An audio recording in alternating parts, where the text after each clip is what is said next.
Why, hello there, gamers. Welcome in, everyone.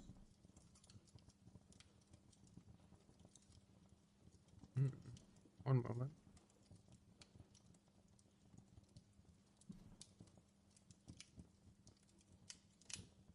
Oh, we're lamowing.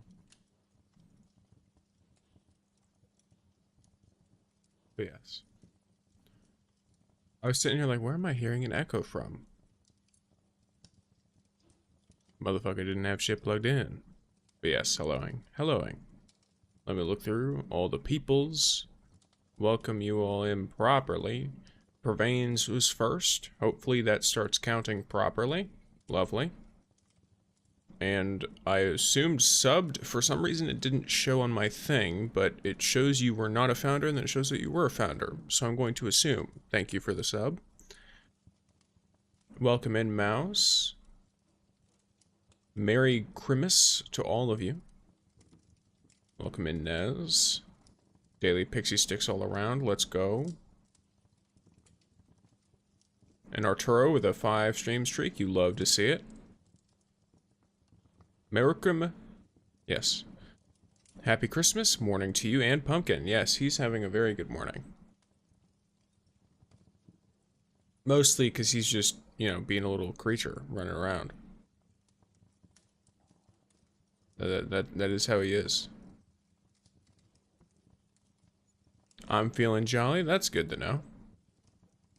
We love it when the peeps are feeling jolly. Ah, yes, it looks like some people are in need of points. I suppose it would not hurt to do something like that. Exclamation point join if you want to join the raffle. It gives you points that you can use to play a little gambling game. If you're not interested in the gambling game, then you're probably not too interested in the points. You can also just hoard them. That way you can flex them on the people who gamble and lose.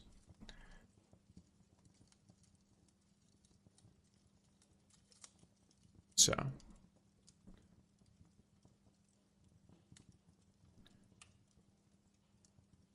No saving.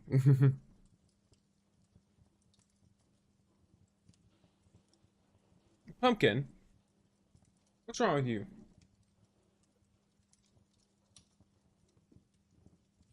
He knocked the top of his water a little bit off to the side. And he decided... Here, 1 second, I'm gonna fix it for him.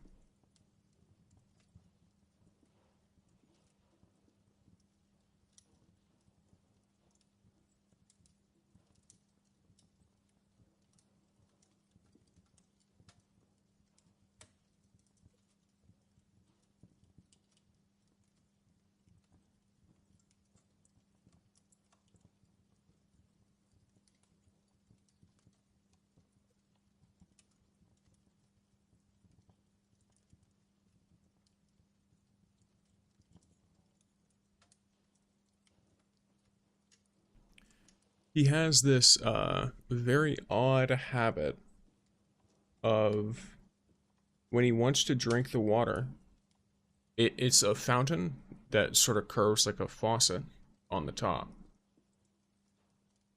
So he has this weird habit of sticking his head underneath it and then like rubbing his head on it, which does two things. First, it causes it to pour the water directly on top of his head, which he is fine with.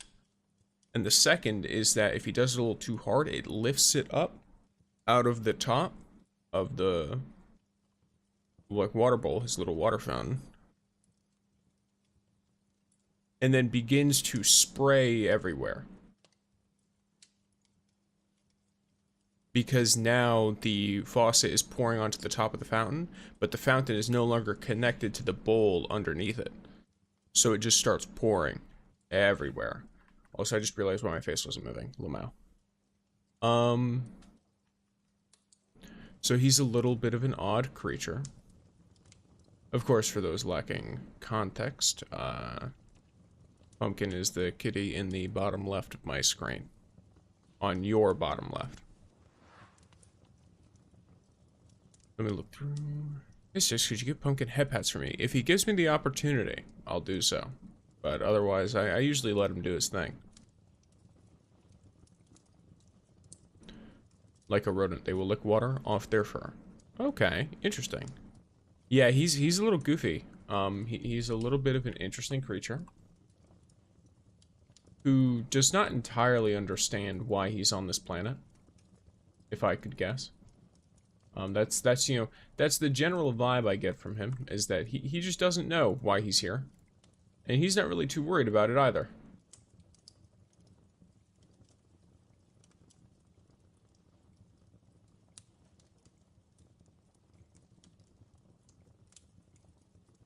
He's just, you know, he exists to exist, I guess.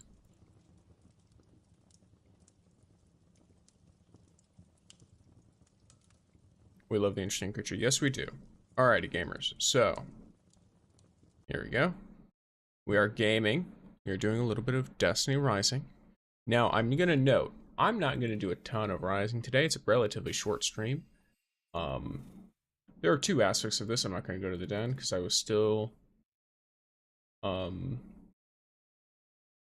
not been told that the den is clear.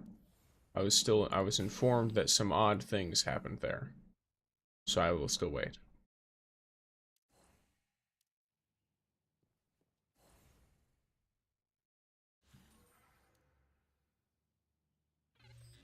I've gathered all the latest news for you. Styx is pumpkin in disguise. You're assuming that I am an orange cat. I mean, you've never seen me, technically. You pulling for Jaren? I already have Jaren. I have him at Talent 1.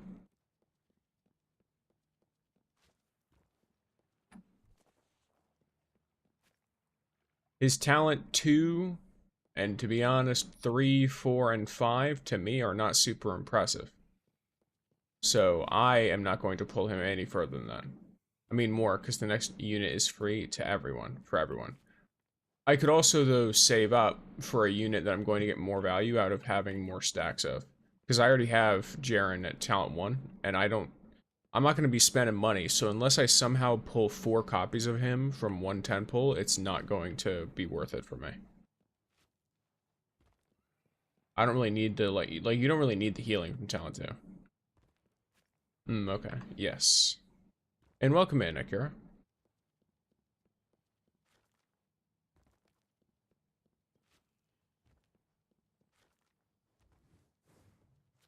Revamp of Caber, which I find dumb. Oh, don't listen to them. Sanitary as can be. Like they're buffing Caber? Like a straight buff, or are they completely reworking him? Greetings, Lightbearer. Lord Renegades has expressed a desire for... Or is it Caber Mythic Edition? It's a unit Caber. What?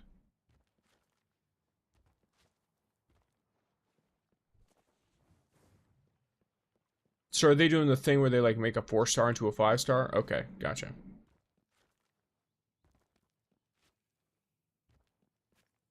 Welcome to Bad Huh. Old Time. Okay. No fights here. It's a bar, but it's no iron bar. Still, Seems like an interesting idea, at least. I've gathered all the latest news for you.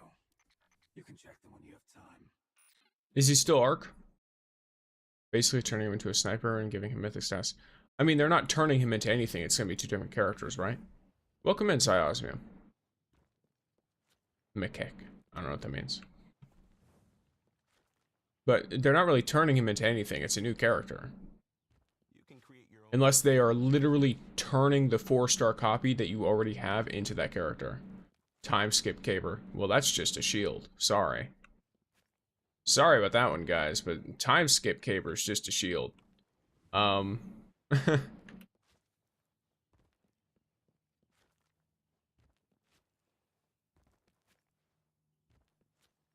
Unless something drastically changes here.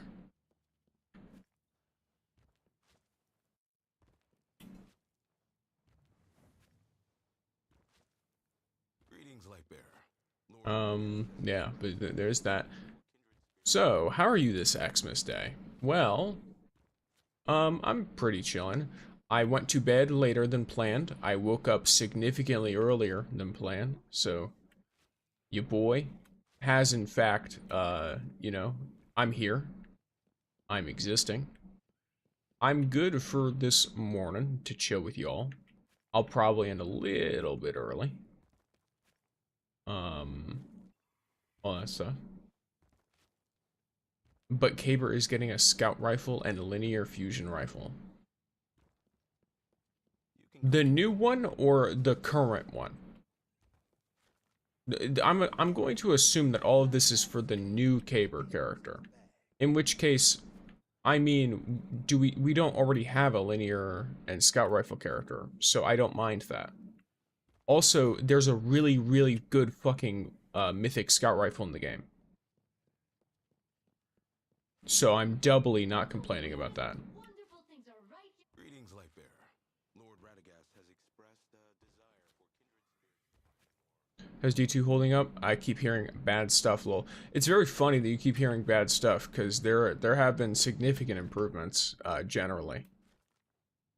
But, I introduce you to the Destiny community, where if I'm not having fun, no one can have fun. And that's just what it is. So, when someone burns out on the game, instead of like not playing the game for a while, they just keep playing and then scream at everyone else for also playing it. Or they do stop playing, and then they just never stop consuming content for it and do the same thing. It's a very interesting behavior to observe in an individual. I didn't read much into it, but they're also adding new scouts with Crota. Well, that's cool. Hopefully they have allocation vector. Unless allocation vector's been nerfed since I last used it. But if they don't, then well, guess what? Guess what I'll be using? A scout with allocation vector. Maybe you'll find this So, there's that. Okay. Let us... Yeah. Hi, Jaren. How you doing, buddy? Let me look at some of this. We have steel plate and firmly planted. I'm not too enthused, if I had to be honest with you. Also, is he still Arc? Like, will Caber still be Arc? If so, I'll just do some Legacy. By do some Legacy, I mean I will use my Commander Ops stuff for some Legacy. And an exotic called Symmetry. That one could be nice with him because it's Arc. Warframe seems to be quite the talk of town as of late. Tons of folks are saying how D2 needs to learn from Warframe, etc. I wonder if that is... So I'll be frank with you. As someone who's mostly in D2 circles, I hear almost none of that Psiosmium. And instead, I typically get an unfortunate classic thing of usually an ex-D2 player being like, oh, Warframe is so much better than Destiny ever was, etc., etc., etc. Which, you know, is that. So, I'm not sure how, like, mainstream of an idea what you're talking about is.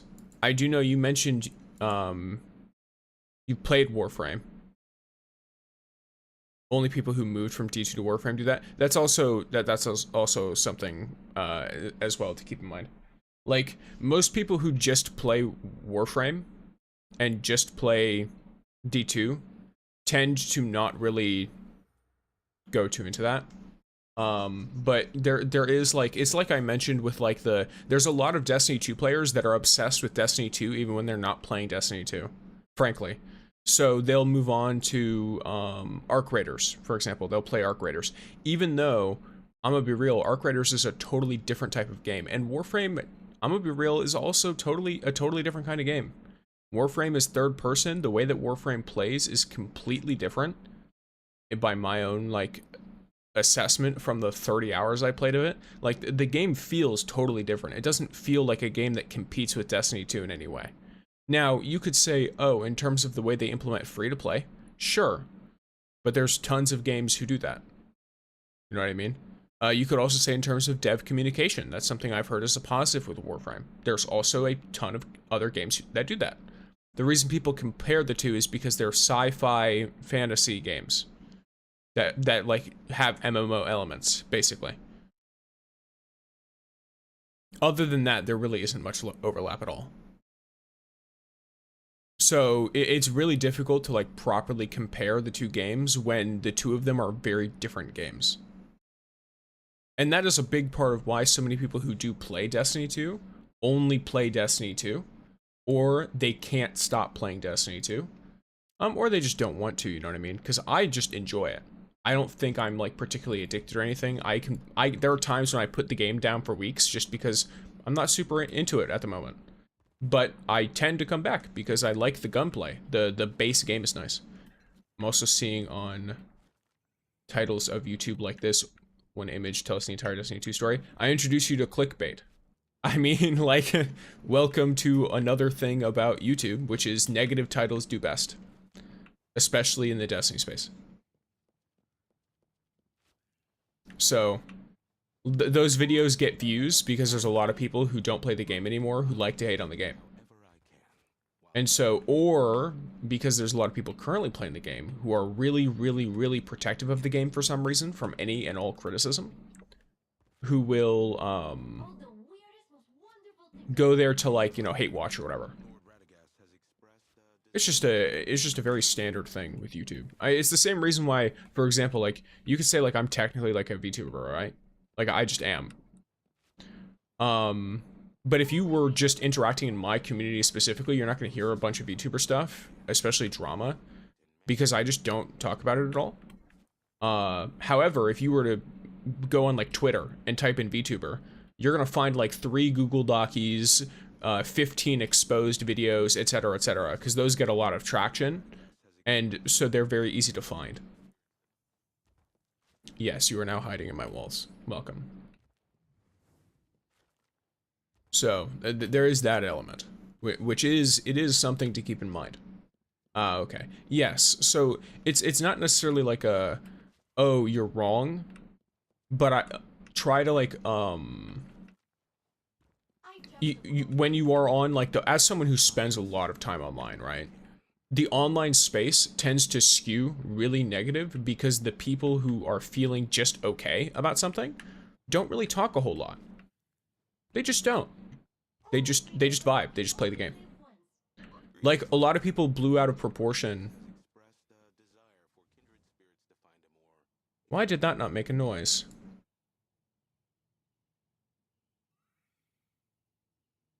What this do? That's supposed to make a noise. I don't know why it didn't. Let me try something. What happens if I use one of the other ones? Is Blurp broken? Is Blurp broken? Hello?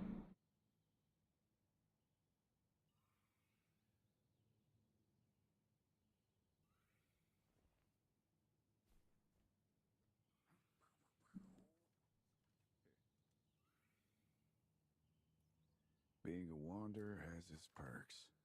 Soundbites no worky. Only that one. Mix it up should work because it's connected to my computer. But none of y'all have found a mix it up sound yet. So you'll have to experiment with that one. If you find a mix it up sound, it'll work because it's native to my PC.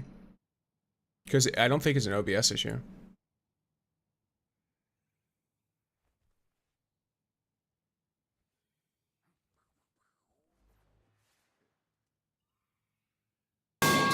Jesus Christ. Okay, well, it does... Huh? Did y'all hear that? Or am I the only one that heard pipes fall? So, gamble when? Put yourself in danger, Hartford. Look, you're the one who spent all your money. Also, that one worked. So let me run the ones that Siosmium tried to do earlier.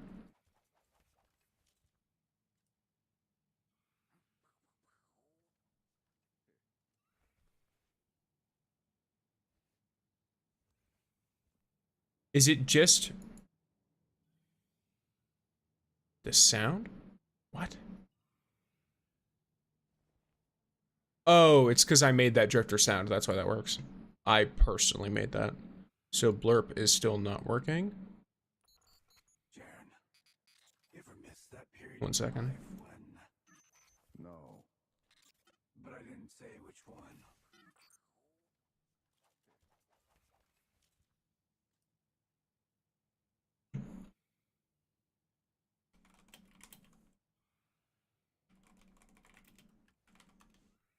Let me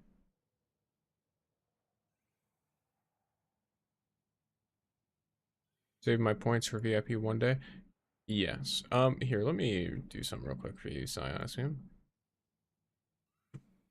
No, son of a bitch. People will betray you, but a gun never will. This computer.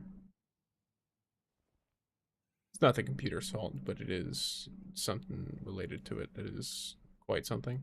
All right, let me get you properly working like this. Let me get you to pop out so I can.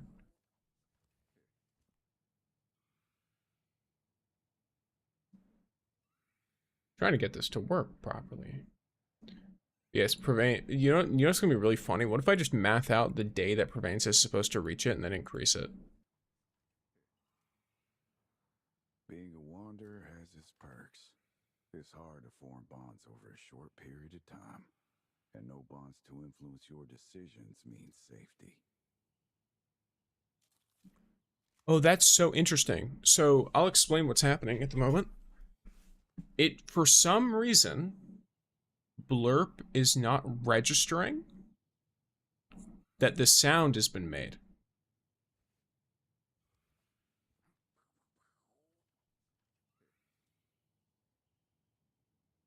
Yeah, Metal Pipe was the test sound. So, like, I'm redeeming the channel points for this, right? But Don't ever put yourself in danger. it's not actually registering Don't worry. that it's there. Leave this world before you do.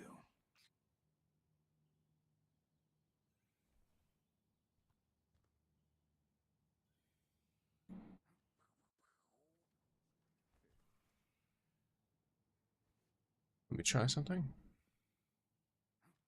This might work. Nope, that is not going to work because it's...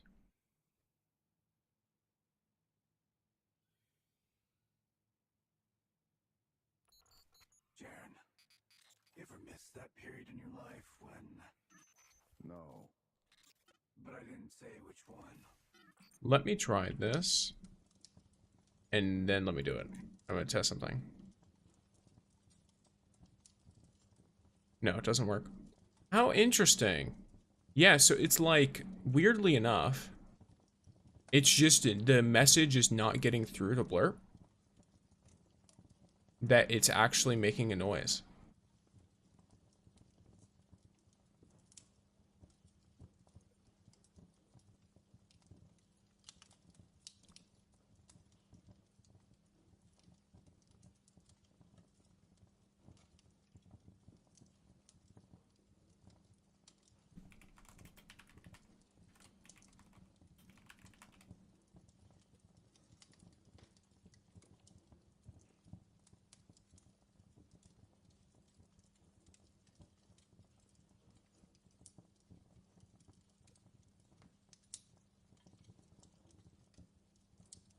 Let me try something real quick. Let's go back into gaming screen. Put yourself in danger, Hartford. That way it becomes more visually obvious that it's there. Won't leave this world before you do.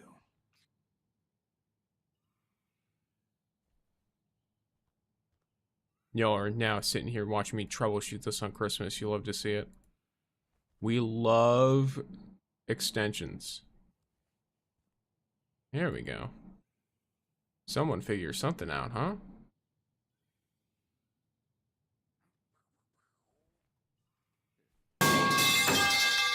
Ugh.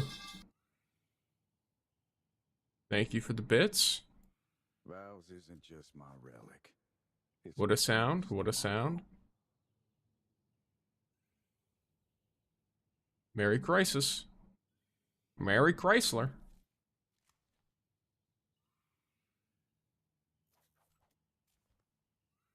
A jump scare indeed. I don't know, so I have that at about 10 decibels quieter for you guys than it is for me. But for me, that is so much louder than every other noise. So you made that noise and I was like, oh yes, my ears are vibrating. You love to see it. Well, I guess hear it. Or not hear it, perhaps. caution. caution and attention to detail can help you avoid most dangers. As for the unavoidable ones, well, that's what your gun's for.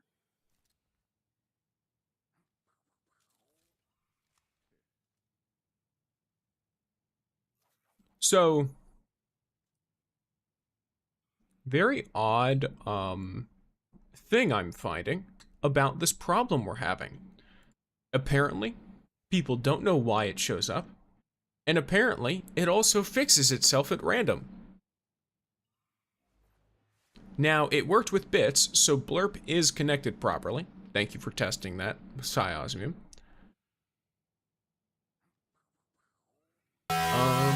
Oh, Jesus Christ. Never. Don't worry. I won't leave this world before you do. Holy mother. That was certainly something. Chill Christmas stream.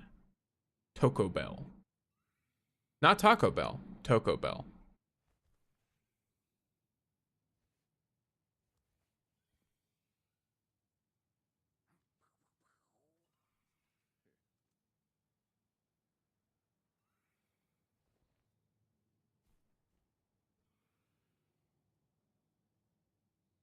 Yeah, indeed.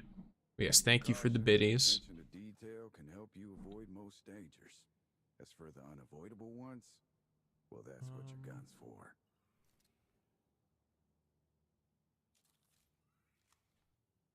Let me see. Let me see.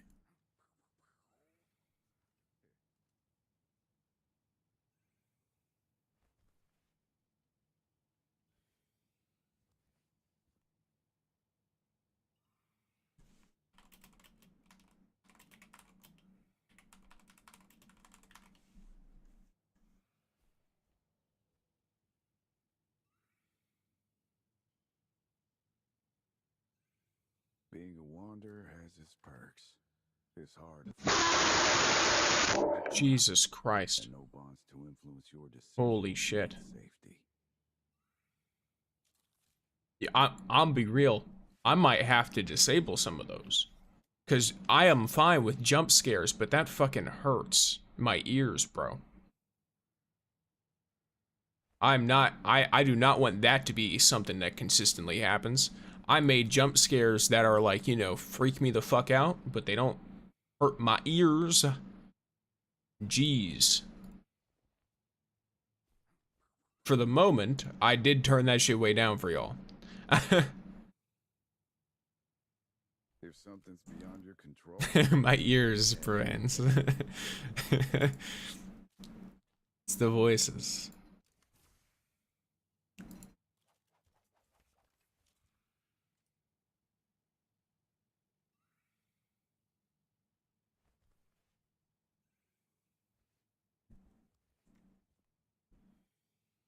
Motherfucker trying to make me deaf before I hit 25. That's already gonna happen, bro. Yo, why is that shit? At least that one wasn't as loud.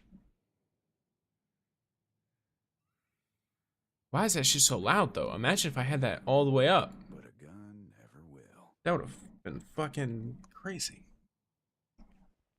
No, I'm already deaf at the age I am. That's what I mean. Y'all are already going deaf. Don't blame me.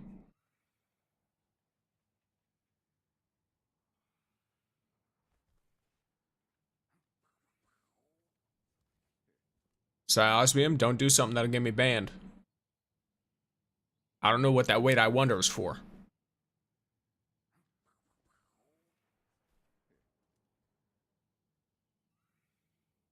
It made me hella suspicious. Being a wanderer has its perks. It's hard to form bonds over a short period of time, and no bonds to influence your decisions. Safety. Twinkle, twinkle, assholes. Okay, that one was good. That one was good. I like that one.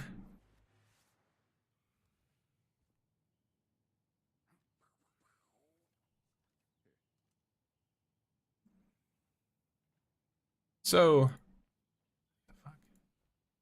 I'm trying to,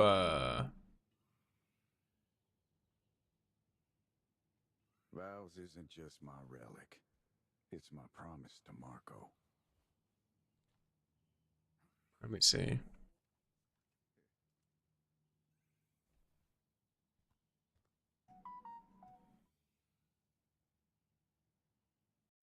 I was trying to find an Ido sound. Oh, okay, I see.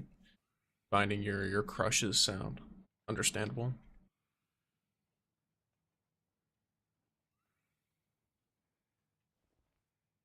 I'm legally blind.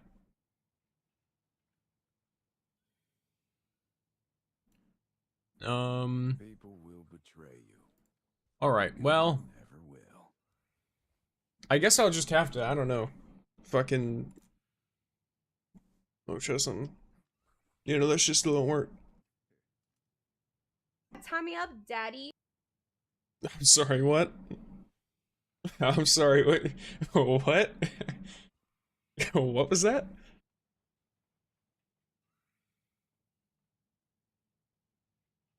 All right. Well. I've gathered all the latest 60 wants you? No, look, I ain't tying any of y'all up. Not happening. Alright?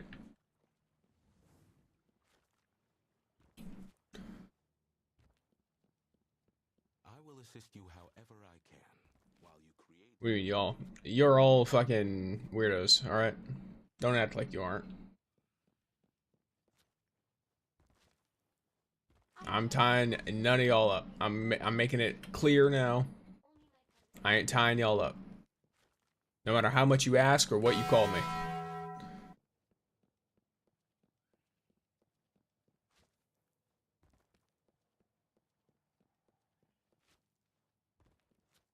Insane. Insane people. Thank you for all the bits, despite the horrible, horrible things they're attached to. I might need to find a way to blacklist some of the really loud shit. Because you have like let me see.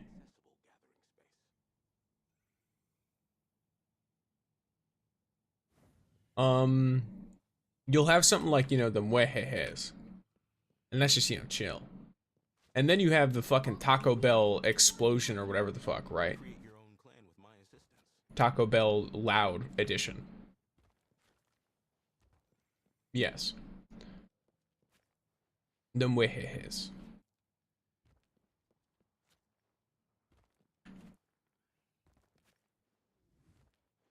The Taco Bell isn't the worst one. I know it's not the worst one.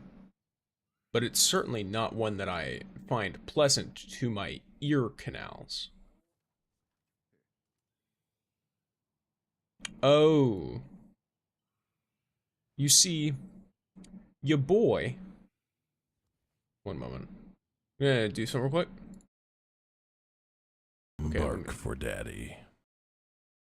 Excuse me? Don't you mean when Ido finds the Guardian based on your mental fanfiction that you had? Like, the internal in your brain fanfiction that you had was most certainly, from what I recall, you being tied up by Ido. Your decisions mean safety.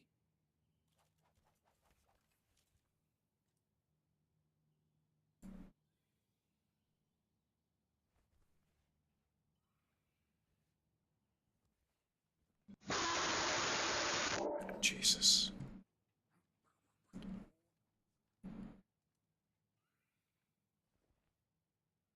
So I was about to make that shit fucking 75 bits instead of 50, I swear. I swear, I made it 50, I was like, someone will do this every once in a great while. Fucking spamming it every 30 seconds. Sitting here going wild with it. It's like, take my quarters, bitch. Take my quarters. Fucking streamer.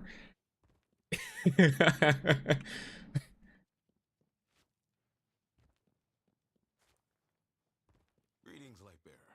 Lord Radagast has expressed a desire for kindred spirits to find a more accessible. Goddamn freaks. Freaky freaks.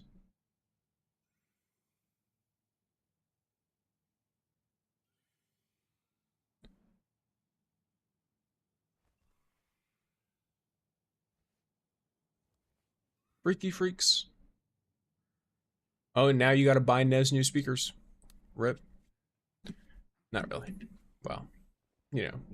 Look, if your headphone speakers fucking do that, then, you know, turn the audio down, I guess. Caution and attention to Definitely. detail Though maybe it's because my voice is a little bit quiet, in which case, for the unavoidable ones. rip. Well, that's what you're Rip. for.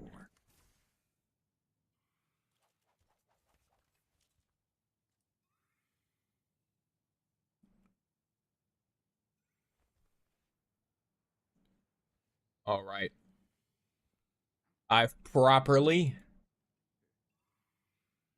Oh, wait. Is my brain massive? Oh, my brain is massive. I have an idea. All right. Give me a second.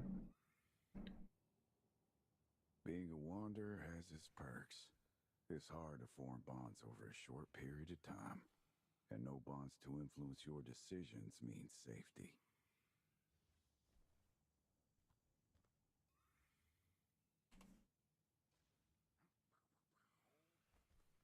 All right. So I've done something. Sticks, could you refund my drifter? Ooh. Why refund it? It made the sound. Ooh! Do y'all hear it? Or is it only me that hears it?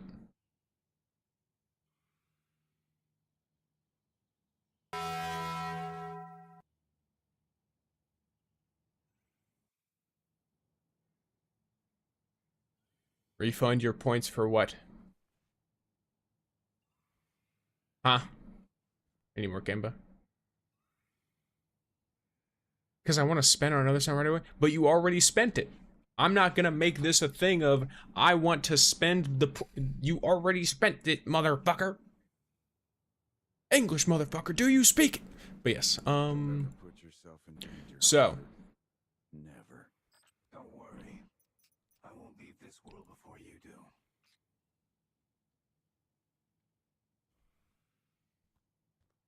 I believe I've solved the problem.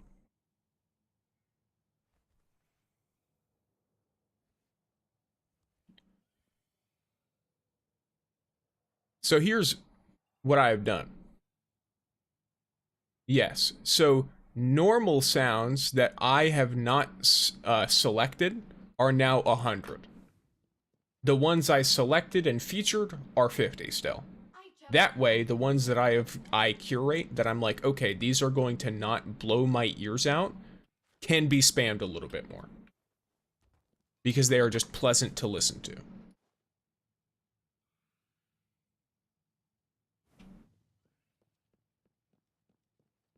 Always remember that you only live once. You can create your own. So there's that, at least, as some degree of consolation. All of the ones that I have featured and selected to be shown up, you mean blow my ears? Well, all of our ears are getting blown out. Alright, this is a collective experience. At least you guys can turn them down for yourselves specifically. I can't curate this shit at all. It is what it is. My ears have been sacrificed for 50 cents. Very thankful for the 50 cents, by the way. If I turn it down, I can't hear you. Some of us have to make sacrifices for Veins. The only thing that will bring me back to D2, Ido. Well, have you played the new expansion? Renegades. All the weirdest, most wonderful things are right here. I will assist you however I can while you create and manage your. Motherfucker. I just told you these ain't working. I gotta mute those or something. I don't know. I can't like refund them. For some unknown reason.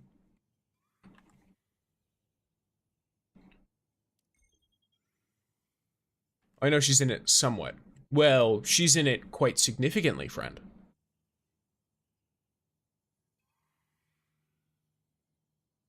She's in it quite significantly. How do I make those stop existing? How do I banish this for 10,000 years? Yes, English motherfucker. We love Samuel L. Jackson here. But let me see.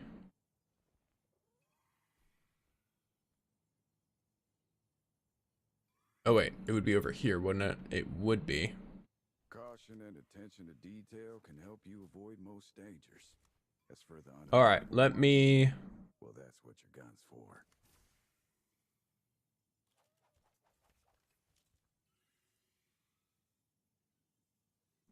Unfortunately, I'm gonna have to cut down a bunch of our little things there. Because Blurt just ain't working for channel points for some reason. I don't know why, but it isn't.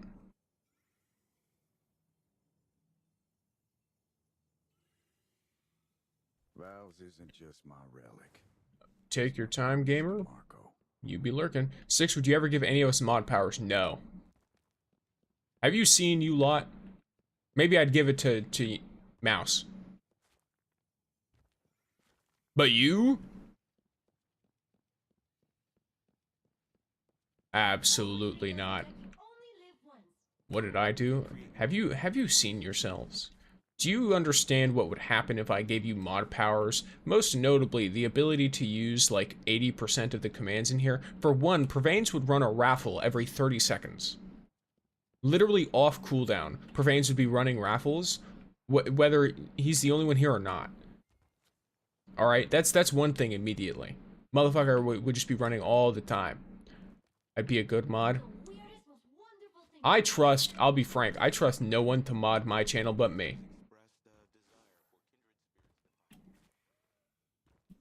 The only person I've given mod is someone who I knew long before streaming, across the world, but my nephew who I gave mods specifically so he could just ban people he thought was bots. That's it. That's the only thing he's allowed to do with it.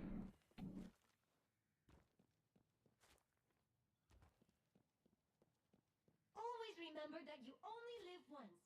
I will assist you how I'm not giving you all god powers in the chat. Six hates me is confirmed. Absolutely.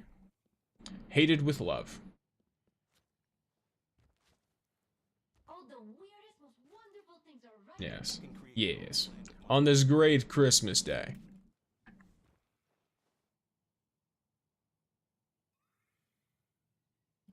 It's a crima. It's a Christmas.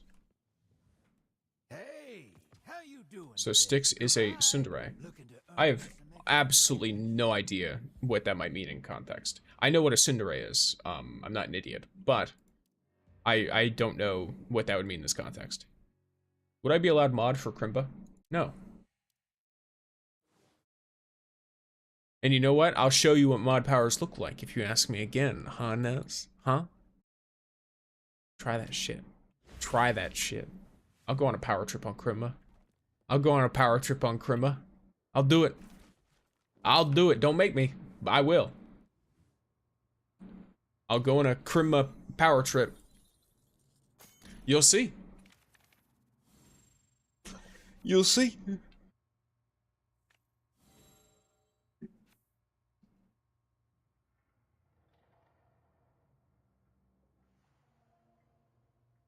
If Six spams me, I'll haunt him on an alt.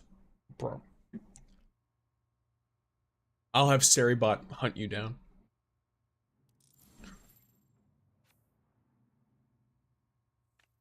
Seribot will find your IP and just auto-ban you everywhere.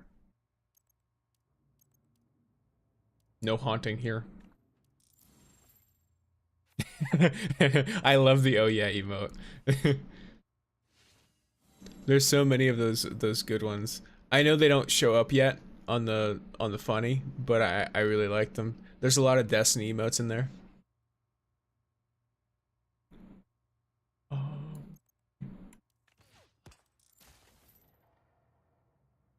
Emotional support Jaren shows up now. Damn, so due to Cyosmium going a little crazy with it, we are already at like 50% of the way to our bits goal. Which, I don't really have anything particular planned for bits goals, but they're cool. I noticed and it looks good. Nice.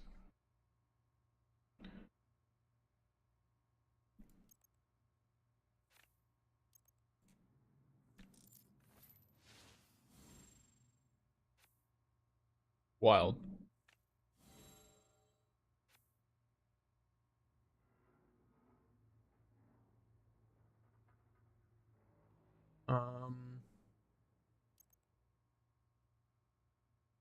Hmm.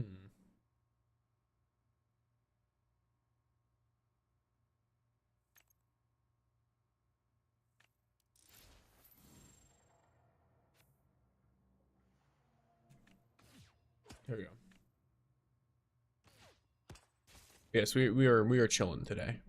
Oh yes, I no longer need to be warned for the rest of the year if you decide to give subs, because Twitch is doing a funny for the next like a week or so. It's a 35% off for everyone. 6 time you out for 5 minutes. I don't do what you want.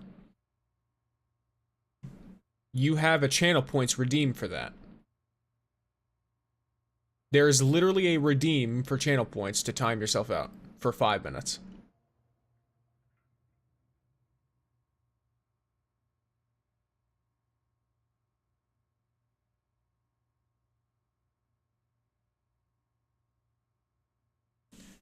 I don't think you're gonna like testing me. I really don't think you're gonna like testing me. I really don't think you're gonna like it. I will give you an opportunity to take back what you have said. I will give you a singular opportunity. I will rule over you with an iron fist. I like to keep it chill here, alright? But don't be asking me to give you mod and stuff.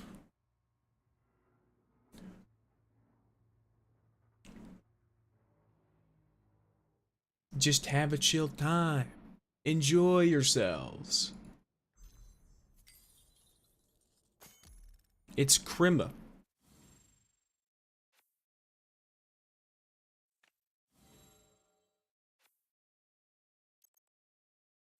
You'll lick my walls now? It is what it is. I will never take it back. Well, you haven't become a repeat offender. You stopped after I said to stop.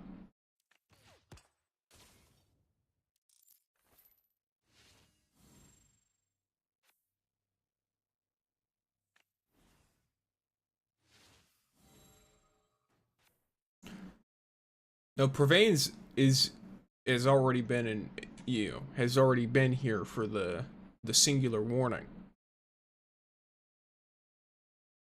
This means that you already have the warning that I have given.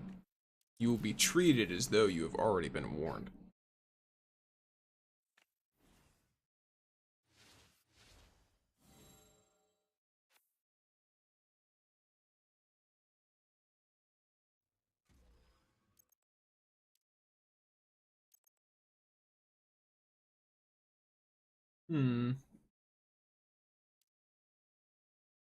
Crimba.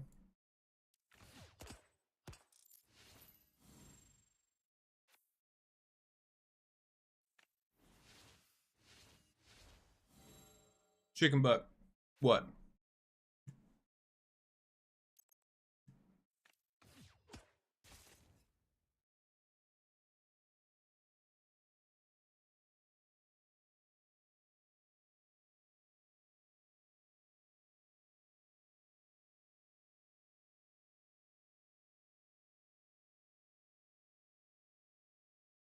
Nice.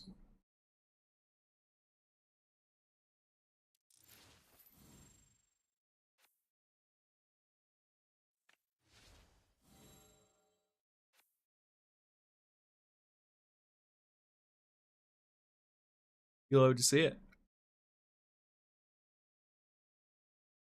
Fat fingers be fingering. Wait. Would you say they'd be fingering? Would you say they'd be fatting?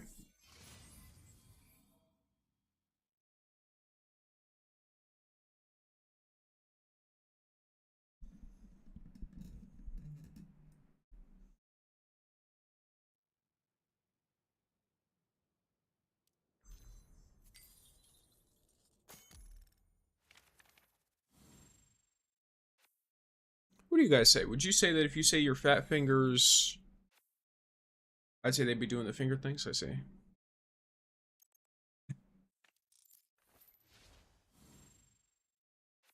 see. I see.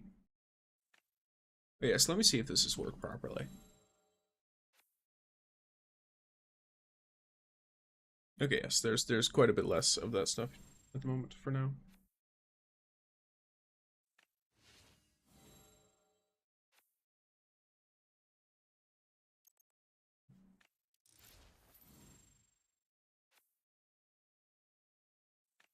I'm on a 6 stream streak. Lovely.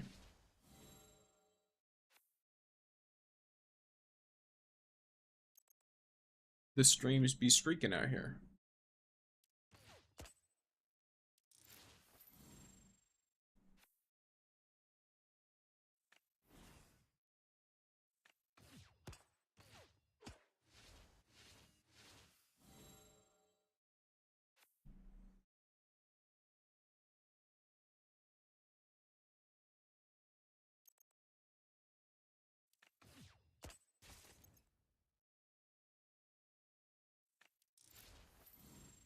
Hell yeah, I'd be streaking, indeed. Though hopefully not the illegal kind.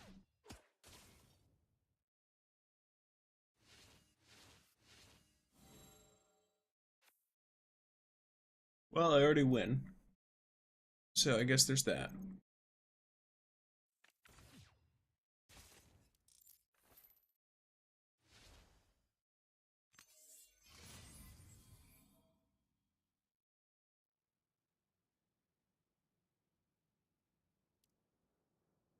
I'm gonna go hop on Rising. I'm 5 levels off of getting last word. Nice. I'm probably going to hop off Rising. Talk to you later, gamer. Indeed, indeed. Because I need, well, not need, but I want to play some Destiny 2. I do. I want to play some Destiny 2. So here, let us go here.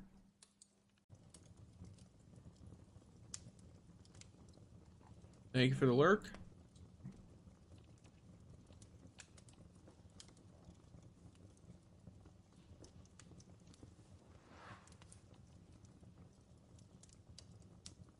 Here we are.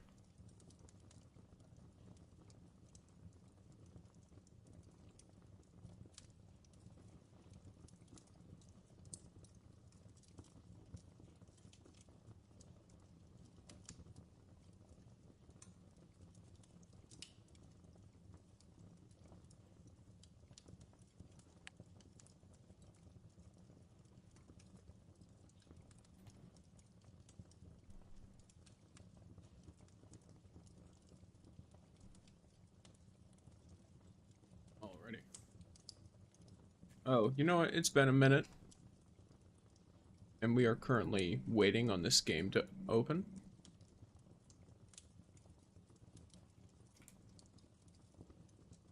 Oh, that just didn't work at all. Cool.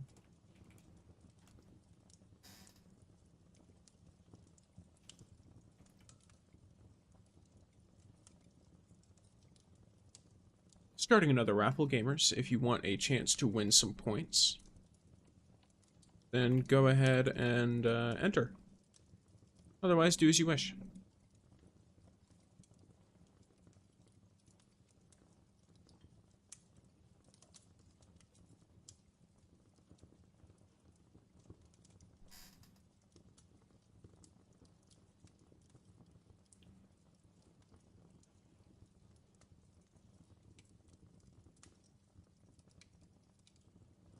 Bowling.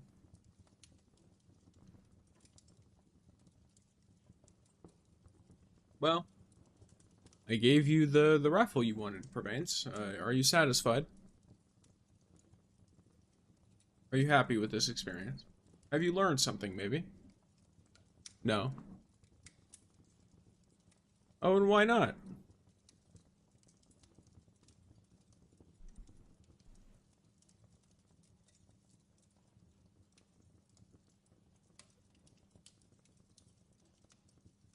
Because I'm greedy? I see, I see. Well, I suppose I should do my part as a streamer to help to curb that greed by not bestowing upon you another raffle. Perhaps you will grow from it.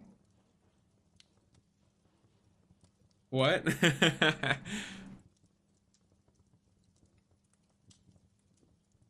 Welcome in, babe. No, no, why not, Purveins? Why not?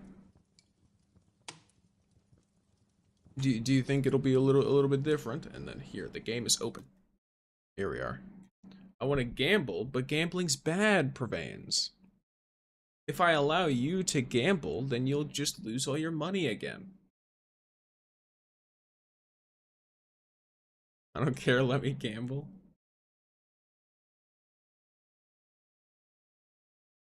Look, Purveins.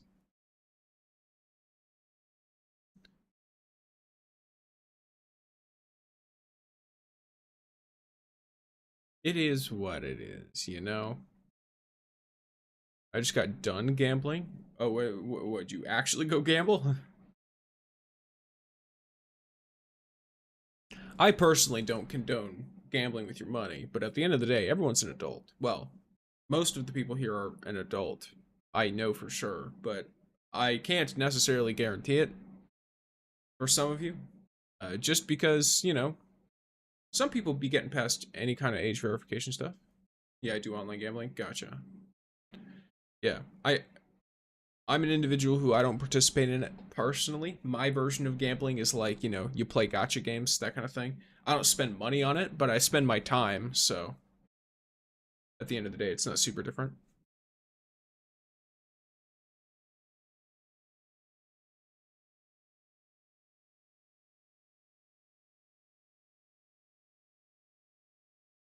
Alrighty.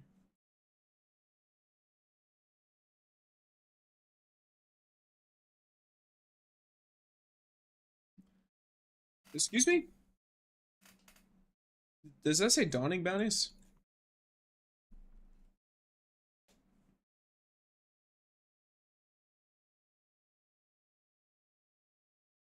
You know what? You know it might be something fun. I don't know if you all would actually be down for this, but while I am, you know, here for Christmas, um would you guys be interested in me going over the marathon Vidoc? If we're just trying to have a chill time? Sure, okay.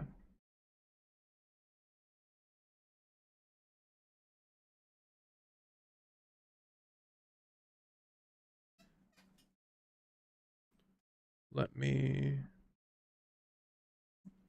talk with Ava.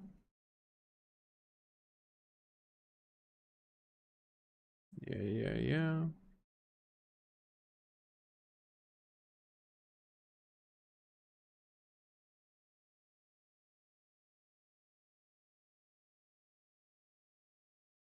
Please give me shiny. Please give me shiny. Ooh.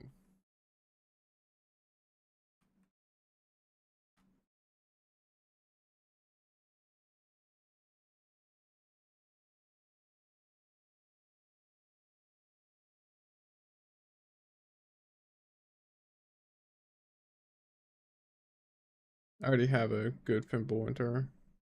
I also have a good one of these already.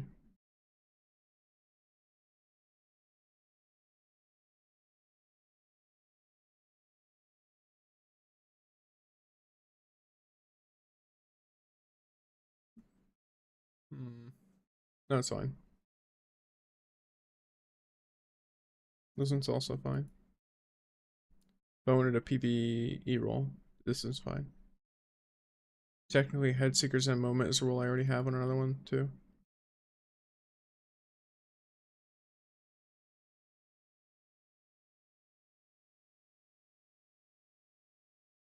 One more.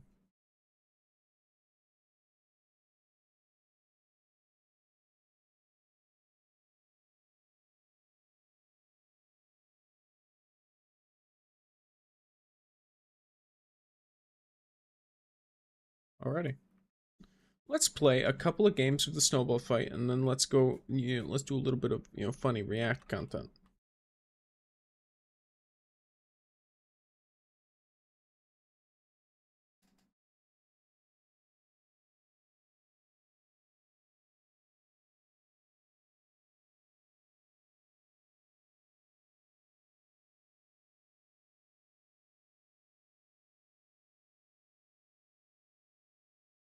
There we go.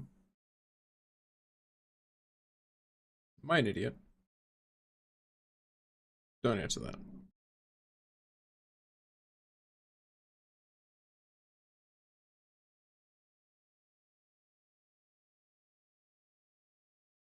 There we go. Snowball fight.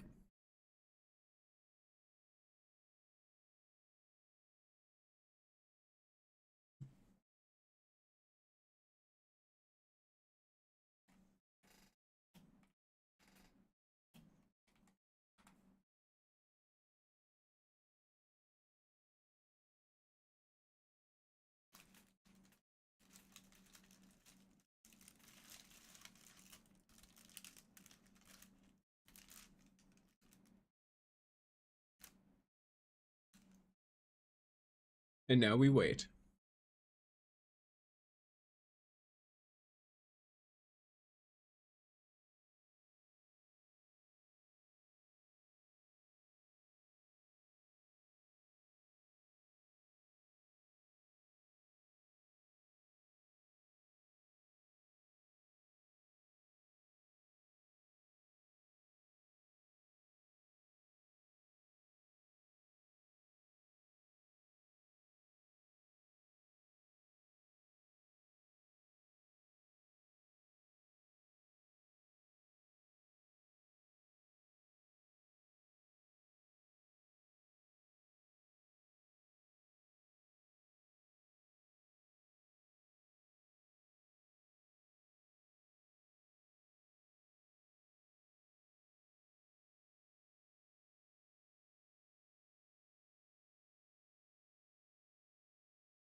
Let's go.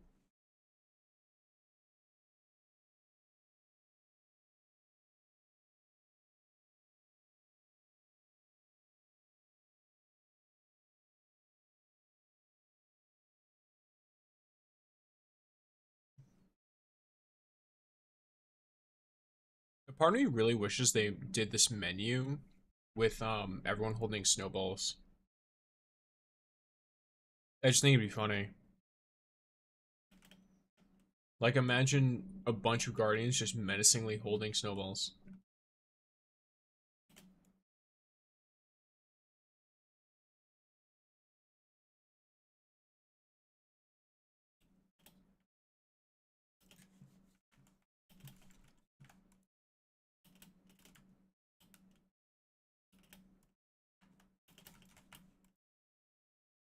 these people be ulting, huh? Yeah, they got ulted though.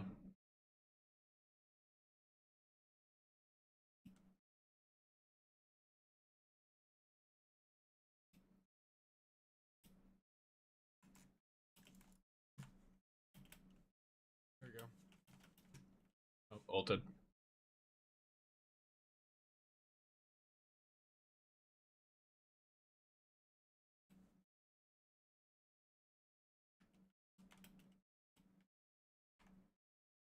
There you go.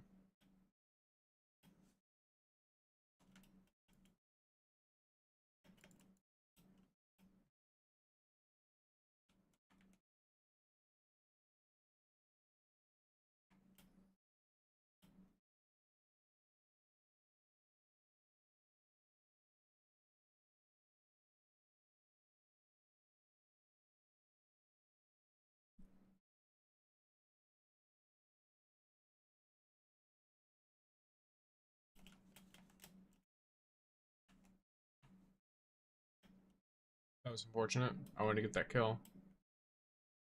Like, I really wanted to get that kill. That makes the whole build work. One kill and then I'm fully online.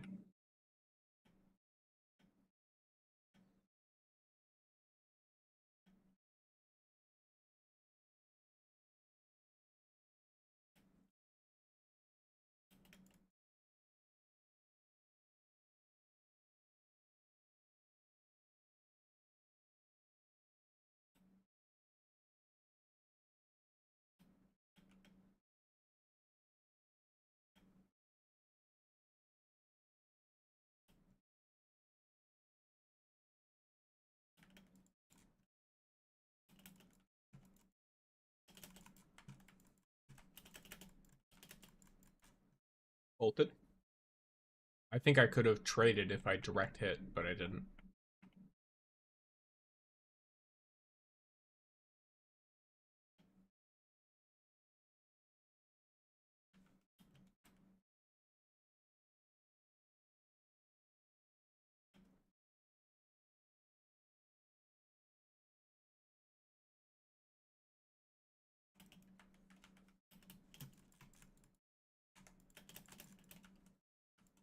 Yeah.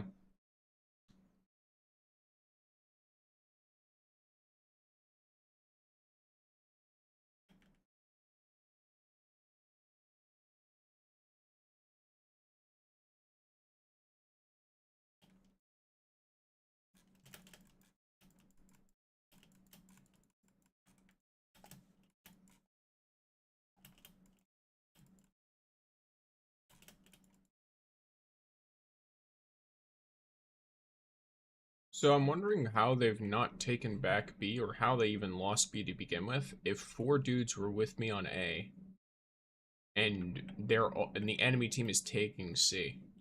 It's a very interesting experience.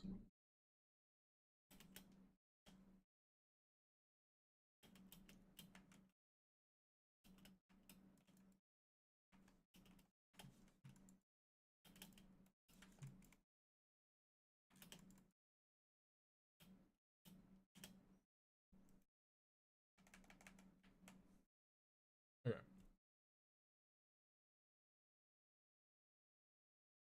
And they somehow my team lost A almost immediately after taking it.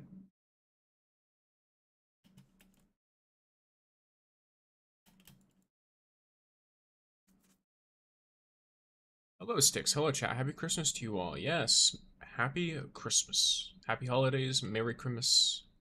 All the good things are to welcome in.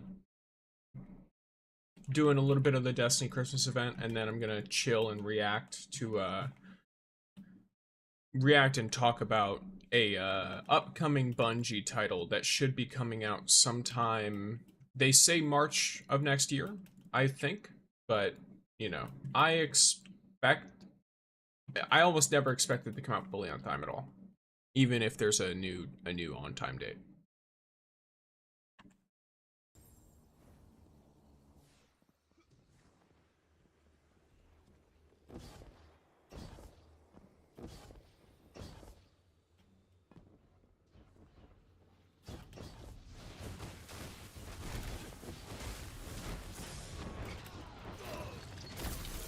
enemy has defeated you. Yep.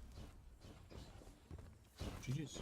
Okay, cool. I'm just here to hang out and chill. Alrighty. Yeah, it won't be as long of a stream as usual, because I do have things that must be done later.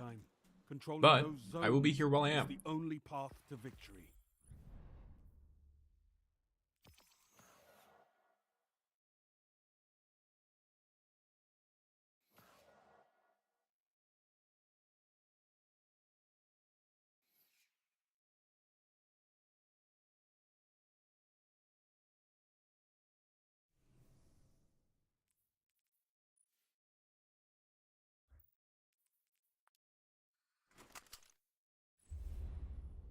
No problem, it's a family season after all. Yeah, so I'll have a few things to do.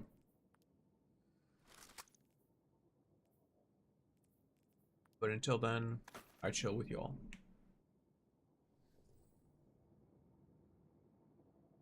Saribot, doing its job yet again.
The rule is simple. Defeat your enemy, claim their crest.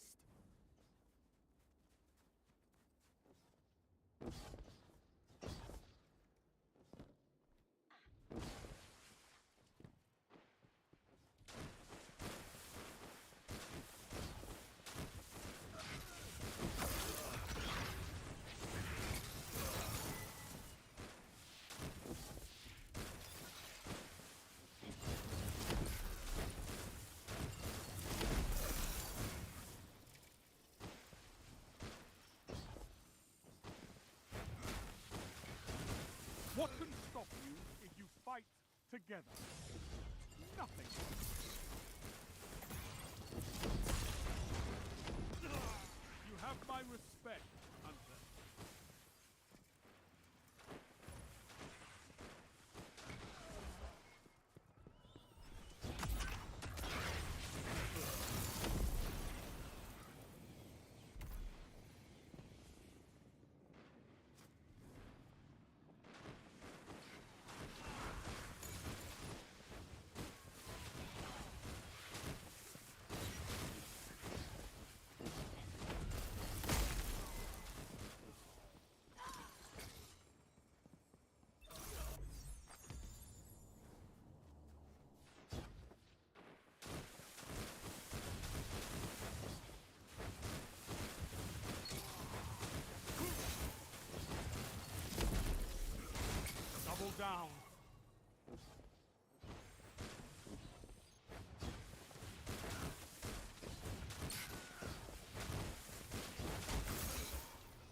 I love it.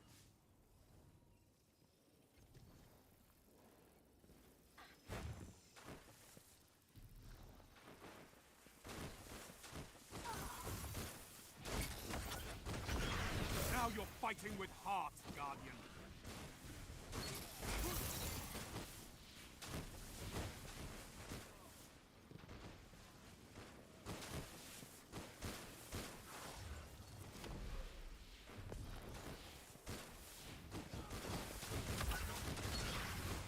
Together as one. I love it.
That's why we have fire teams.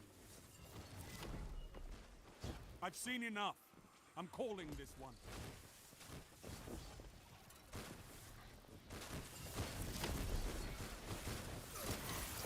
A well-fought victory.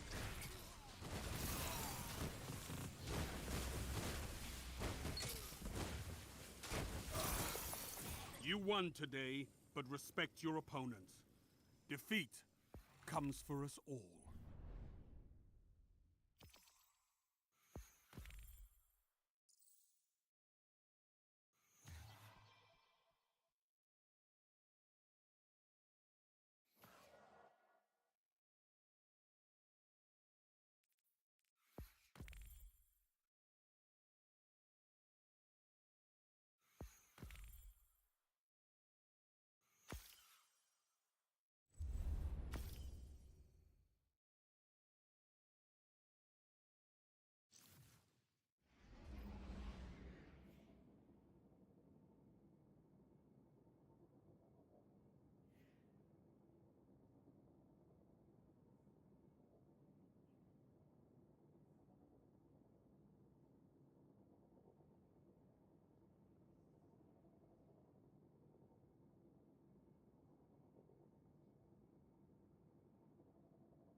Slay your opponents. Take their crest.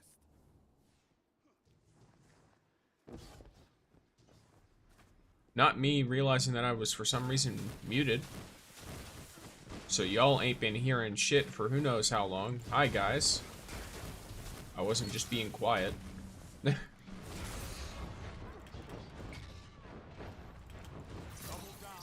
Cool.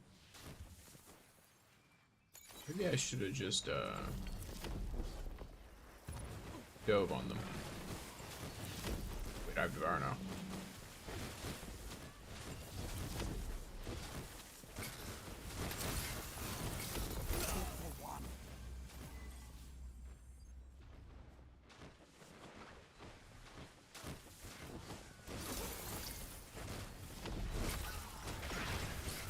Now you're fighting with heart, Guardian.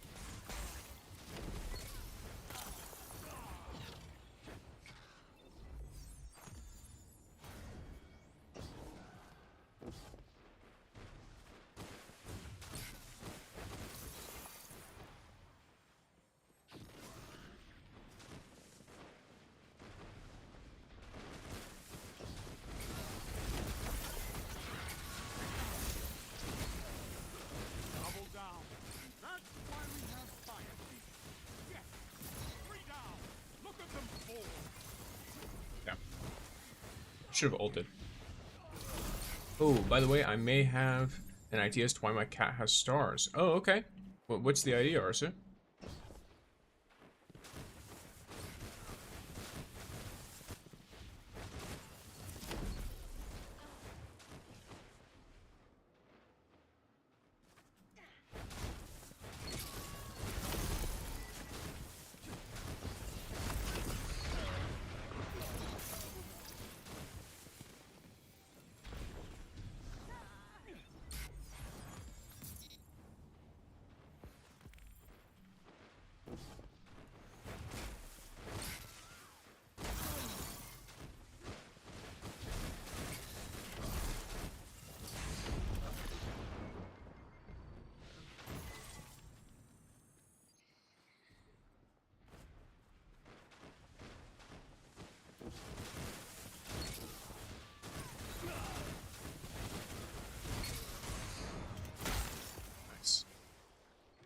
I might be wrong about this, but I think it's because you changed its color for me. If you change the color on yours or anything else about it, you'll probably have the stars.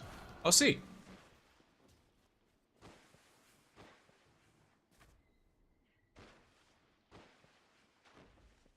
So now I'm curious. Well, because yours, I don't believe I directly changed your color.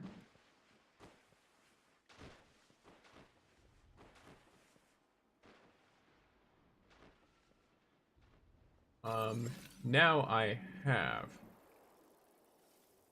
So like you just now got your color changed because you were officially at a color called None, which is, it's a slightly darker color than the color you wanted, but it's like the default. So I made it a little bit lighter. That way it would fit better for what you wanted. I can't change the color of your avatar unless stream is actively going. Because I have to have the stuff open, and you have to be in the chat for it to work. Otherwise, I don't have access to any of your avatars. Shut the enemy down.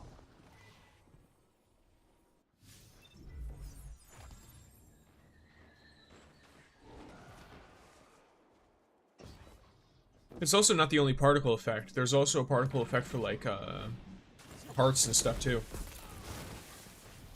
So I imagine there's some kind of, like, in-game trigger for it that I'm just not aware of.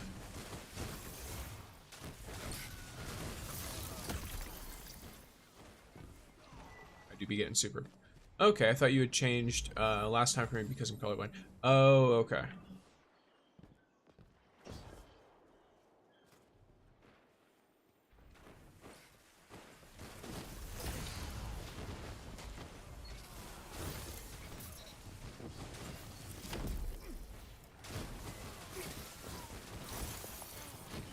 I wonder if they have or if they will make, like, extensions that have colorblind filters For like websites and stuff.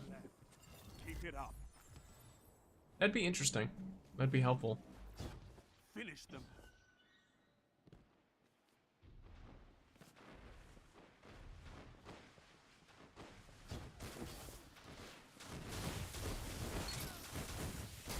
Yes, you are now using the color that you wanted. The little yellow.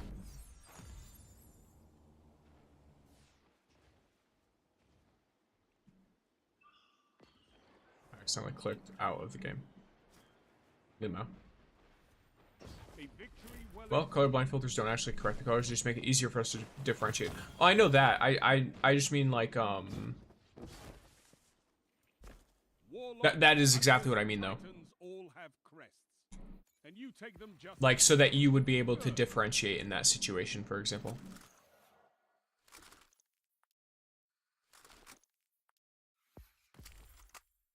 I wonder if they have like colorblind filters built in for certain things that, like, you know, they don't actually correct it, but they can make it so that certain hues that are detected on the screen, the same way like you have like dark mode filters where it detects light colors and then like basically switches them, right?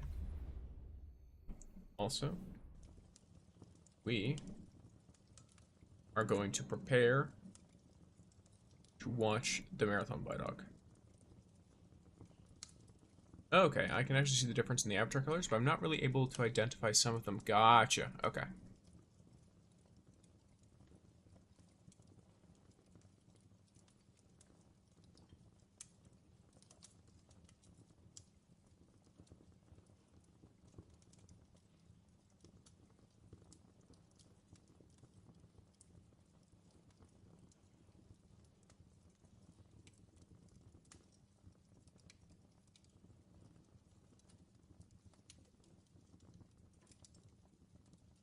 Okay, gamers.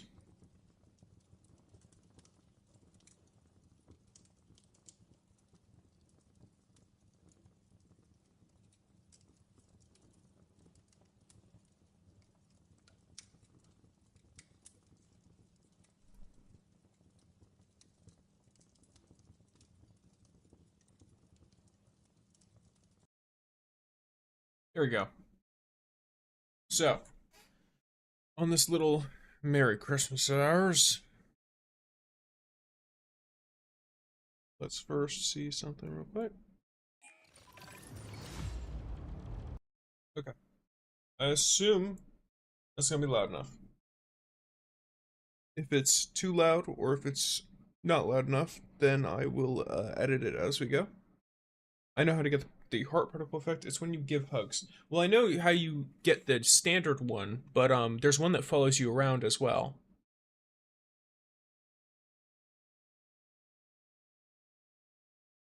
There's a hug particle effect that like follows you and like it rotates around you rather than showing up when you do the hugs.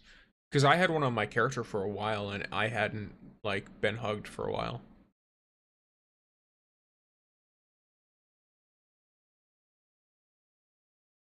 Not 100% sure how it works. Oh, okay. Didn't know. I want it. Yes. I don't know how it works either. I don't even know if I could I give someone one? I don't think I can. Yeah, no, I can't.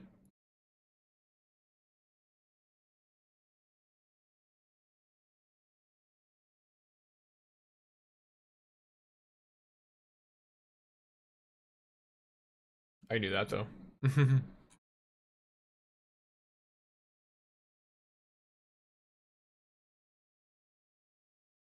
Oh, that might have been a good time to test something, wouldn't it? And welcome in the Gaming Brilliant. Merry Christmas. Over on the YouTube. I'm about to, I'm being, chill here. There's not really doing a whole lot today. I'm going to watch the Marathon Vidoc, give thoughts, etc.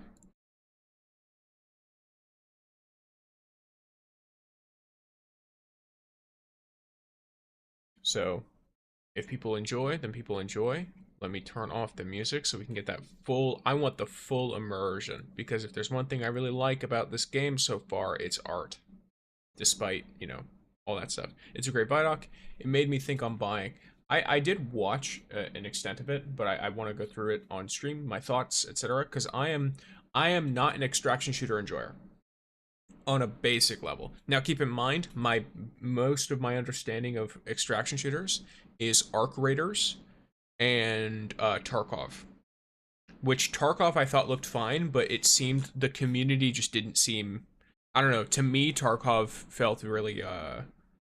It just seemed like it wasn't a very fun experience to play, from how a lot of people talked about it. And then Arc Raiders is a third-person shooter, which I'm not big on to begin with. Okay, Arsu, what's the game's theme? You'll kind of get a gist for it, but it's very dystopian future sci-fi. And it's a shooter, it's an extraction shooter. So you're put into a location and you are trying to find something and get the fuck out, basically. They'll go into it a bit here if I recall. But we will have to see. So let us begin.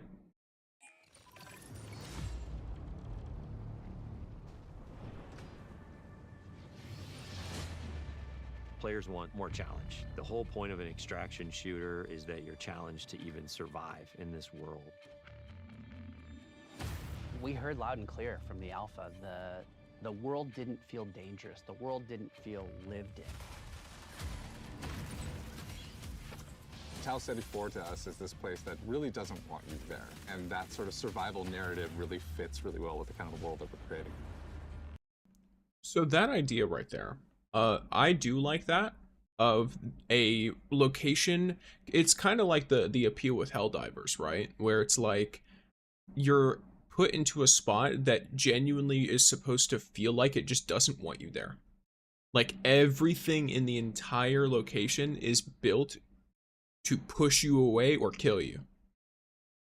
And I think that is super cool, personally. I think that is like a really nice concept that I do like, and I think plays well with, dystopian sci-fi type stuff. The world needs to feel like there is something sinister underneath the surface, even when the colors are really bright. You should not be here. We want to marry the classic Bungie game feel, where you are blasting stuff in the face and it feels amazing, with the sort of high tension of the survival genre. One thing I will say, I like the aesthetic of the game a lot. I like how everything is so geometric and everything. Hello, Gemma. What are you playing? Not playing anything right now. I'm looking at a trailer. Well, not a trailer, a Vidoc for an upcoming game. I really like how everything looks geometric and stuff, but a part of me wishes some of the guns looked like, I guess, cleaner, if that makes sense. Or maybe, not polished in the sense that they aren't already polished, but if they looked polished. Kind of example here is that I'm not a huge fan of this. Oh, you can't see my cursor. I'm not a huge fan of the scope. The one that has the big pink arrow pointing to it right now. So I'm not a big fan of like that kind of like a scope and stuff. I wish it was a little bit more clear, maybe something with more like, glowing in it, rather than the attention being the black crosshair. But I do like the general design of everything, and I think it's really unique, which is cool. If you want good loot, you have to go to places where you're taking risks, either risks from other players or risks from AI. So we have all these tools now, Rook with Prox Chat, and the way the game works and sort of how tense it is. I think all those things work together really well.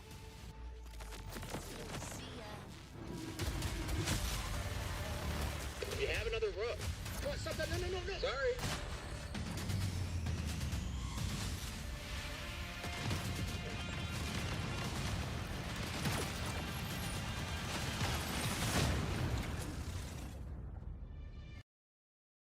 So, it hit me with a title card, so I'm able to talk a little bit more about thoughts on this earlier stuff.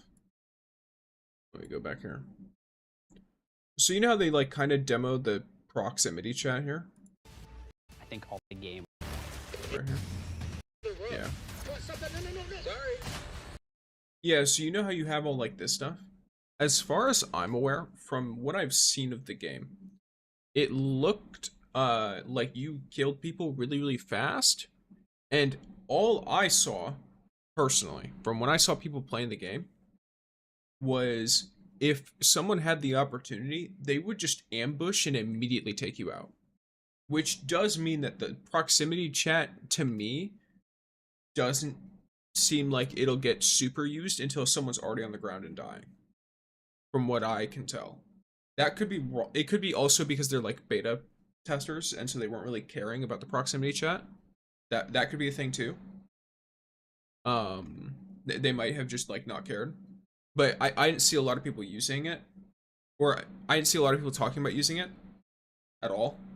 Or talking about like, oh, because I have paid attention to marathon players. I do believe the open beta that people were allowed to like record for and stuff, or whatever, the open alpha, I believe that was not proximity chat, right? If I'm remembering right. They were really against it. But from all the people I've seen recently who have claimed to play it, at least, you know, all NDAs and all, proximity is not something massively used, but you know, I don't know what the culture is with that, with most proximity-based shooters. I agree. The scope is weird, as are the square bullets. Yeah, the square bullets are something. You know, I think that's meant to play more into the geometric aspect, which it's like fine, I guess, but it's not my favorite. I hope they have some more like standard, you know, weapon designs, because I'm someone who, to be honest, you toss me like a commando from Black Ops. That's like one of my favorite looking guns. I just really like a nice, simple looking like AR. That's kind of a vibe that I like.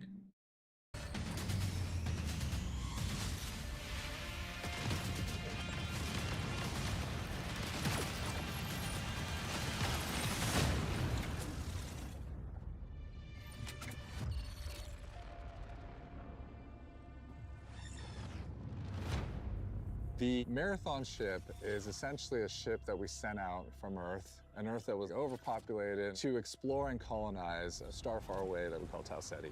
In a lot of ways, it's like the tale of humanity trying to go out into the dark void of space, find a place to colonize, and failing terribly at it. Everyone's gone, something catastrophic happened, and it's not just their absence that's important, it's the things that they left behind. The modern race to Tau Ceti, I love the attention they gave to guys to Star Wars Battlefront. That's always a nice thing. And here, something I super like, and I also really liked in Destiny, is this idea of a what caused this like huge apocalypse type deal. Because we know that there's no one there, right? We know that no one is left. But we don't know why. We don't know how. We don't know necessarily when, aside from the fact that everyone is gone.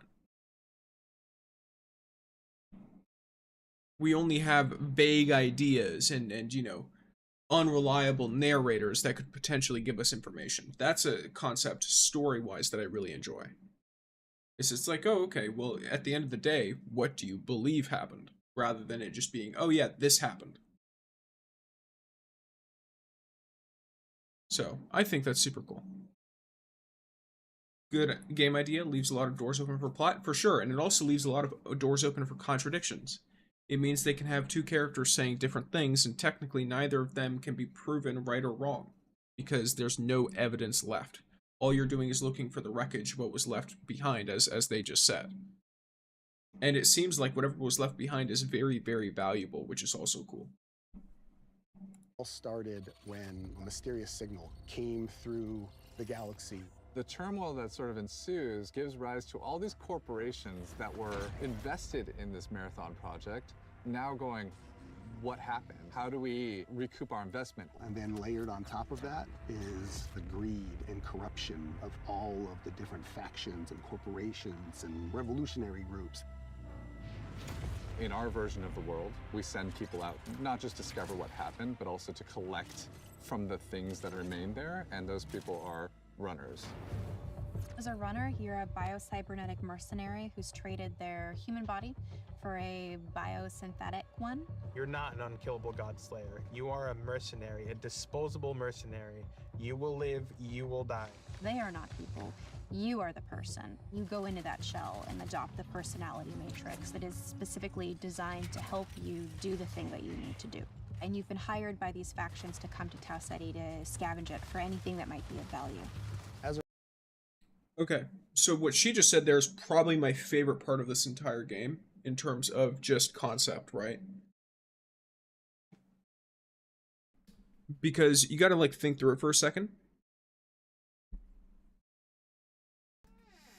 In Destiny, unkillable godslayer, you know, like all this good stuff, right? You play games like Apex Legends where it's like, oh, there are a bunch of like, you know, like people in this like ongoing like death game, like battle royale, whatever, right? In this game, the way that they like justify or the way that they in lore explain the way that the extraction shooter works is super cool in the sense that you are a person who is a cybernetic like mercenary who basically transmits your consciousness into it, from what I can tell, a shell. You adopt the shell's personality and abilities. It's like a temporary disposable body. Now, are you trying to get out in order to get the loot? Sure. But you're not necessarily too bothered if the shell dies, now are you? It's just another unnecessary expense, you know what I mean? So I think that's really cool as a concept. Running, you've left your body behind. You've traveled light years so that you can have access to the ultimate payday. With extraction shooters, it is all about survival. Just another broken tool, there are other basically. People who want the same things that you want, and it's up to you to best them. But there's quiet periods where you're listening for the anticipation of something. Could there be another crew in the distance? Did I just hear a gunshot? Did I hear AI just alert?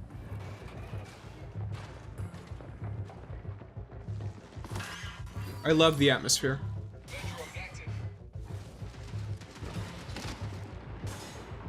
And then there's the loud, bombastic action moments where the minute something is alerted, the minute you're in that fight, now it's go time. Players particularly pose a lot of danger to you. They can make a lot of decisions that you might find illogical and completely trick you into scenarios. Sometimes the best loot box is another player that you see along the run. So there's a few different ways you can play the game. So one of them is you can play in crew, both with your friends and also through crew fill, which will... The menu is interesting. The menu is interesting. So these are a few of the characters you can play. I imagine this is to some degree early UI, you know what I mean? UI is usually, if I remember correctly, UI is some of the like last things that they properly polish up and work on. Because all they need to do really is make sure that it works well enough to actually play it, and then they're working on all the other art stuff. So once it's cleaned up, I imagine it'll look pretty good. But it's interesting, this menu. It's very standard, but at the same time, I really like the background and everything, and of course the character designs really stand out here. Just match it with 2 other players. You can play solo, and you'll jump into a game with a bunch of other solo players. In solo, I think the stakes are a bit higher, right? You have only yourself to rely on. You still have prox chat, so you can call out to other solos, but you know, you are playing a tense alliance game where it's really up to them whether or not they decide to honor or respect that alliance you might have created. It's all about figuring out what's your investment, what's your stake, when to get in, when to get out, and when to kill the other guy. Being good at Marathon is like playing poker with guns.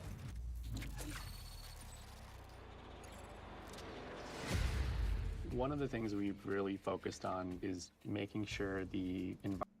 This is beautiful. Like, look at that. You're trudging through like a little, like a small swamp towards this huge facility. The light is pouring down from above it. peeking through like the like whatever, like the shutters or whatever. Yeah, super nice visuals. I really like both the design aspect and the fidelity here. Environments are selling the tone we want to hit with the game. We've brought a little bit of groundedness, a little bit of grit, a little bit of darkness, a little bit of that mood that kind of is necessary for an extraction shooter to feel It's nice and dark in some of these places. Our biggest goal has always been player immersion. We're trying to keep everything as believable and realistic as possible. So we cranked up all the material responses, feel accurate, feel realistic. You know, you'll get gloss, you'll get crud and mud. And no one of those things is all that sexy, but when you layer in just a little bit more, you know, responsive to light, a little bit more responsive to the player, things will part, water will pool. Layer in all these different things, the world becomes much more alive. It feels like a real place. And then when you're feeling like a real place and you feel in danger, now your run matters. The underbrush here is great. I look back at some of the alpha shots, and it's kind of hard to tell when it's sunny or when it's rainy. Weather feels like weather now. But like when it's sunny, you get this really nice like bleaching effect. It feels bright. It feels like warm when it's sunny now. I feel like we're just celebrating that color so much more. I think it just contributes to the whole effect. So we have dead bodies in the game now. We also have like decay on the runners themselves. Like you'll actually see them fall apart. We're actually dropping the body. The body stays there and the body slowly decays over time as you loot it. So you come into a room and you see a bunch of carnage, but you see one body is still pristine.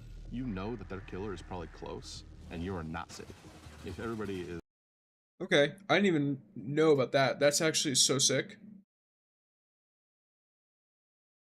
Kind of reminds me of how like death boxes in Apex, how they'll have like timers on them. Brilliant idea, yeah. Like you have certain abilities that can tell you if a death box in Apex, how long it's been since they died. And this is like that, but it's more game sense related. Like you could probably spot how long someone has been there based on how decayed their body looks, just based off of how many dead bodies you've seen. Which I think is a really, really cool concept and can 100% make this game feel like really, really involved. I'm gonna pause for a second because we're getting hit with an ad break and I don't want to, you know, all that stuff. But yeah, so far, I will say, like, quite literally the only thing that I don't like about Marathon, of course, is the fact that it's an extraction. But at the same time, one of the head, like, directors or something, like, hates the fact that they have to call it an extraction shooter, which makes me feel like it's not the standard idea of what an extraction shooter is. Like, the end result won't be. That's what it feels like to me. Based on, like, that kind of response.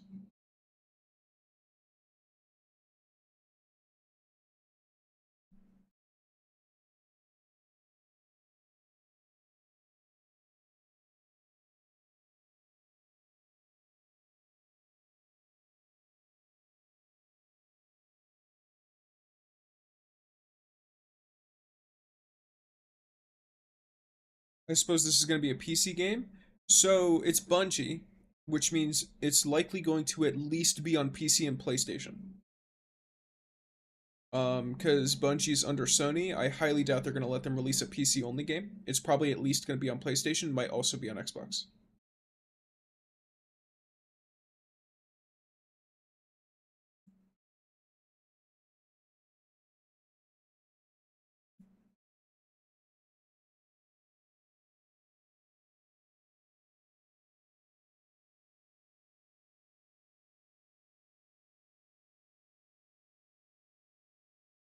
Okay, yes, and the ad break is finished, so let us continue, gamers. Welcome back.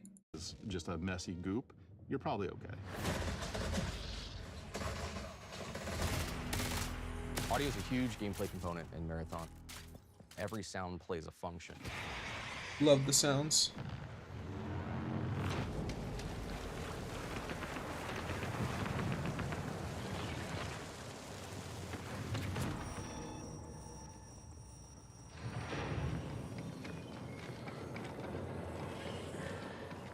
What's up to tell players everything. Holy shit, I love that so much. So I'm a super sound-oriented player, by the way. I like, my hearing isn't amazing, but I am, I do like the sounds in games a lot. So let me look at the two clips that stand out the most here. So you hear all of the like storm, you hear the rushing water, you hear the distant fire of gunshots. That's one of my favorite things. Not just, oh, this is gunshot but quieter, but it sounds distant, which I think is huge. Then that running sound could be coming from anywhere. It sounds like it's echoing off of all of the walls, which is how it should sound, by the way. Like, it should sound, it's like fucking echoing everywhere. It's leaning towards coming from the left. But at the end of the day, it sounds like it's like bouncing off of everywhere, and it's kind of disorienting, which it should be in such a tight enclosed space that is covered in what looks like, you know, metal walls or whatever. I love games where the sounds are really helpful, as do I. I think it's really cool. What's up to tell players everything. It's telling you what is the type of threat that's around you, where are they at, are they above you, are they far away, are they close by? So if I'm in bioresearch and I hear a particular material type, I know, hey, they're on the second floor and they're in this room. Our hero is the world. So we're constantly trying to figure out where can music help reinforce what is the vibe and intent of this place. There was the discussion about the interaction between score and sound design. And I wanted to I create love a this score guy. that wasn't just like full of instruments you've heard before. The job was, how can I make what I'm seeing, this race to survival, even more nervous and even more terrifying? And The music is so good. And, like, this guy is fucking great. Actually amazing. or even more thrilling. You can hear the droning and all that stuff. It's so good.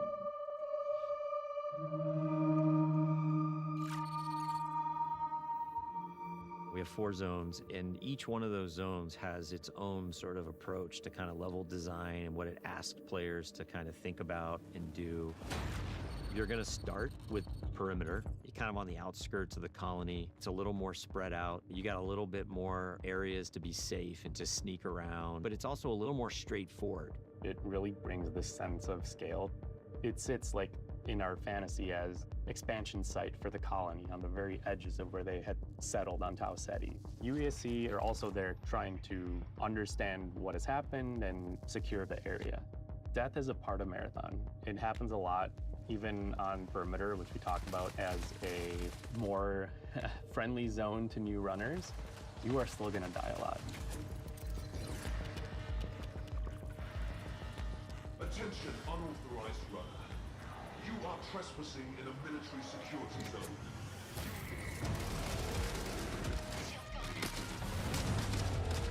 It was really important to us that the UESC were not trivial to fight. When you face them on Tau Ceti as a runner, you are the outlaw. You are trespassing.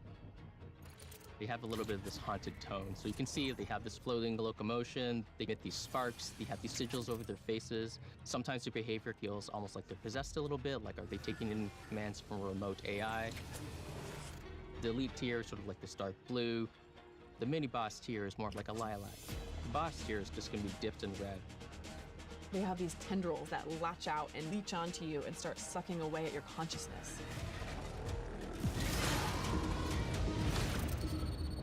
Yeah, that's sick. Getting into Marsh, you're starting to understand something bad happened here, and you're seeing signs of that in a way that wasn't apparent on perimeter.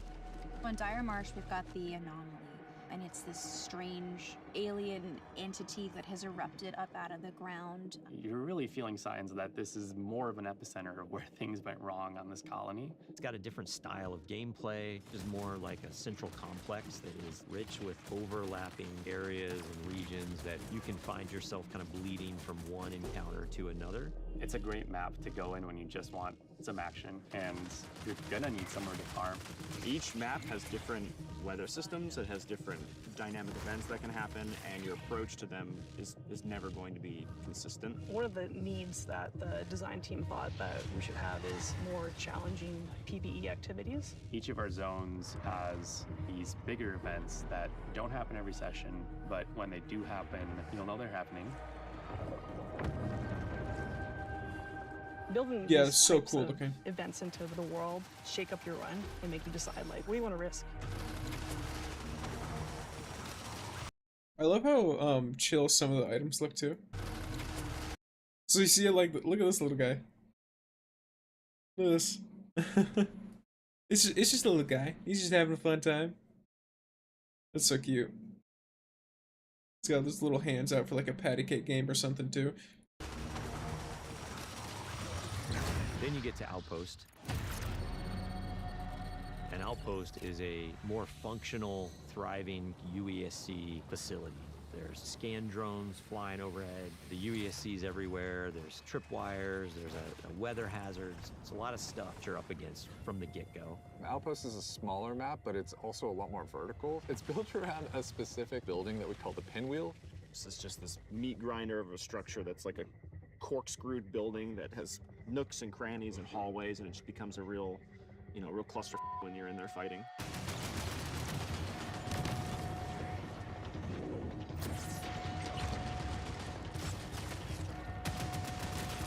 The floor is raised on Outpost and nothing is free. Damn, it looks fun. Yeah, it does. Genuinely. I really like how this gun looks. It almost feels like a nail gun. Interestingly. Like in an odd way, it feels like a nail gun. The pinwheel hosts some of the best loot opportunities. But it's noisy, players are going to know you're doing it, so there's extra risks.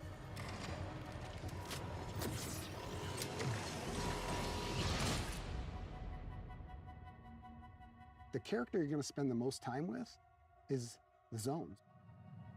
Yeah. That's such a good philosophy to have, by the way. The character you're going to spend the most time with is the zones. Correct, because they're probably going to release new characters. At some point. They're going to release new items, like all this stuff, all that. There's so many different items and all of this that the zones are really what's going to make this world feel alive.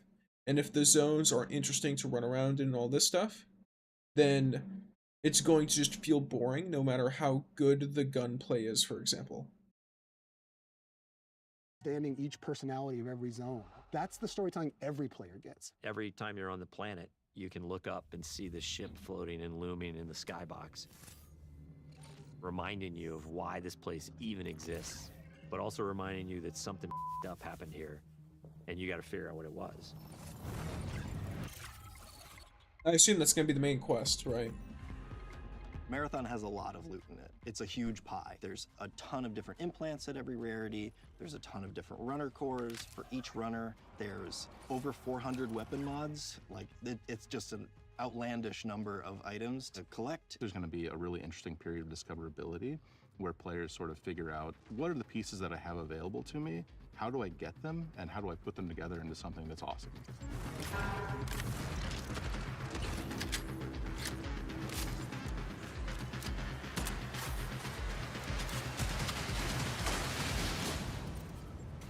You can go through and look at how many iconic weapons have come from Bungie. And it's something that we really want to hold up and make sure that we're matching that legacy. Visually, they're all really, really distinct and clearly Marathon, but we wanted animation-wise a majority of them to feel recognizable. So when you put them in your hands, you knew how to use them. Mods will basically allow you to It's linear increase fusion. certain stats on the guns. That battery SMG, the gold mod, full-blown turns it into the Neelid. Yeah. The sidearm is a gun that is effective in close That's neither quarters, but Osteostrix maybe gun. not too much outside of that. Oh yeah, that's a Bungie sidearm. I can't see shit while shooting that one. The gold mod on this gun puts a suppressor on it, and then when I kill something with this gun, I turn invisible. And then that lends it to other build crafting if I want to sort of stack into how invisible can I be.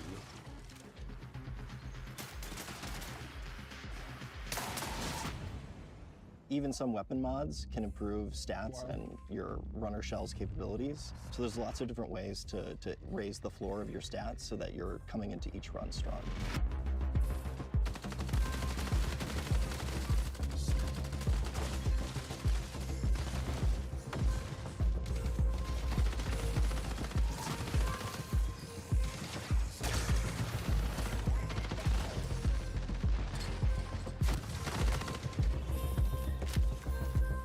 Runner shells are a bioprinted body that you inhabit when you go down to Tau Ceti to scavenge the ruins of the Lost Colony. Each of our launch shells is really an archetype of gameplay. So if you want to play like a frontline tank, if you want to play a rat character that wants to sneak around, if you want to find those rats, we have a shell for you.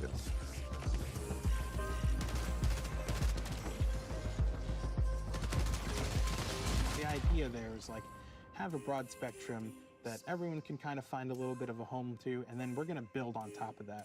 Core. The background music for this section is absolutely amazing, by the way. And also, that idea is interesting, but I am immediately noticing that there is a few ways to get invis, and that might be really frustrating for people. Like, I'm not an extraction shooter gamer, but isn't the whole point of an extraction shooter to be like to try to hold on to your stuff? And if you go in there with a ton of really good shit and then you get wiped out by some invis dude, that's gonna suck. So you're basically gonna be forced to bring that recon guy no matter what. The guy who can see the invis people.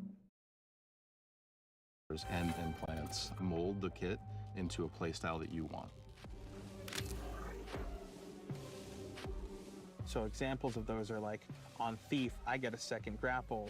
On Destroyer, I pull out my Riot Barricade, and as it takes damage, it's actually converting that damage into shield back to me. And these can be used in combination with each other to shift the gameplay style of your runner kit.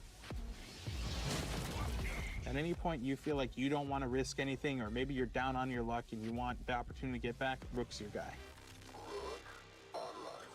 Rook is a prototype runner shell. It's a mode where we make it easy for you to just kind of drop into a match that's in progress and run about and try to scavenge as much as possible. If you are going in solo to a run that's already in progress, you don't have a team, you have a very limited loadout, but you're not risking anything. This lets you kind of get in, grab a little bit of loot, and then bail. So when you get like a really powerful gun or implant or core, it is unlocking some new space or new challenge that you've never done before, and the loot is helping you reach greater heights. That idea is cool. I imagine it's attached to a story or something. Like, the more rare stuff you acquire, maybe it's like the higher profile contracts you get, which is like the way they're doing the story, and the closer you get to discovering what happened.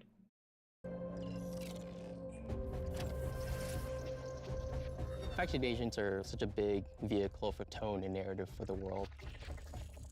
Each faction. Arachne, Cyberacme, Nucleoric, Sekiguchi? I'm not sure. Traxxas, and Mida. Okay. Visually, each one of these looks sick. I like Arachne a lot.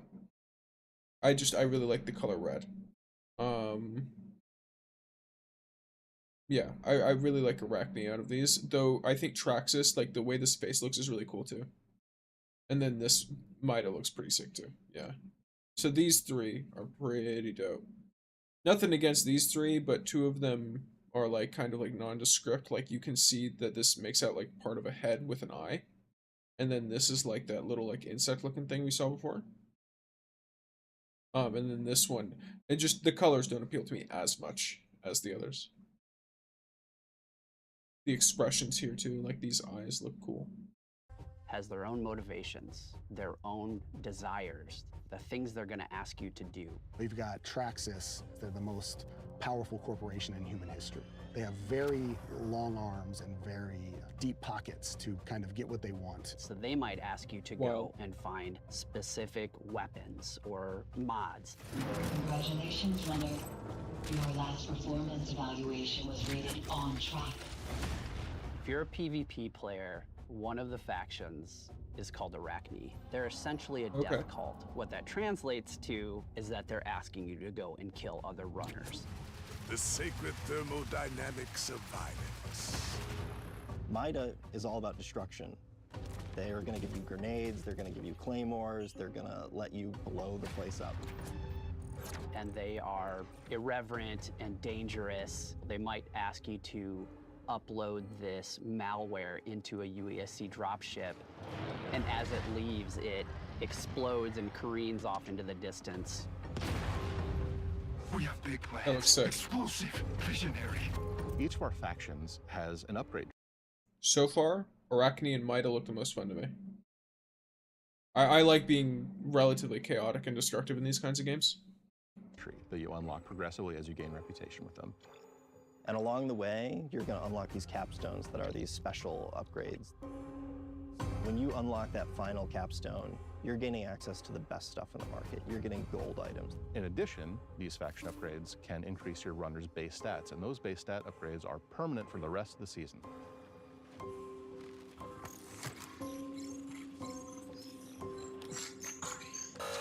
Access denied. Darius, you know me. Did you miss your last round of maintenance? Don't search. Don't dig. Don't question. Darius? Access denied. Hey, Access it's denied. okay. It's just me. You're not alone. The Codex is That's a interesting. suite of achievements, collectibles, audio logs, things that you're finding in Run that we're going to track for you over time. The more you find these items, the more story you're unlocking about them and what their role is in the world, why they're here, who cared about them, why they're as valuable as they are. I'm repeating myself with these entries, but any fears inherent in the scope of this endeavor seem unfounded. Within the Codex, there's a whole bunch of stuff that you can unlock. Runner skins, weapon charms, stickers, emblems, backgrounds for your profile, and titles. So it's Maybe it's my perspective as someone who hasn't played much Extraction but has played like Apex, for example. This is very reminds me of Apex, reminds me of the Halo stuff. You know, obviously very standard shooter stuff with like all the decals on your guns, and you get these little charms and like all that stuff's pretty chill. Titles I really like though. I don't know how common titles are now because I haven't played many modern shooters. Or at least not the super modern ones, like really recent, like the recent Call of Duties or like anything like that. But I don't remember titles being in anything that I've played other than like Destiny for shooters or Halo. Though Halo now is a 343, of course, but I'm still talking in terms of like, you know, this kind of like sci-fi aesthetic type deal. It's everything from your first steps on the world of Tau City 4 all the way through to becoming a Vidmaster and taking on the most extreme challenges. For those confused, as far as I'm aware, Vidmaster was a Marathon reference to begin with. It's not something that they're referencing Destiny in Marathon here. It's that it was originally a Marathon reference, as was much of the 30th anniversary from good old Bungie for the Destiny 2 little project thing they made.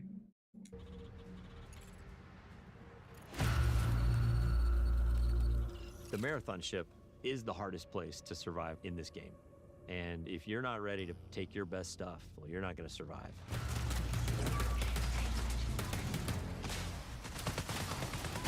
It's like a heist for a runner. Cryo Archive is big in and of itself, but it's also cold. It's also hostile.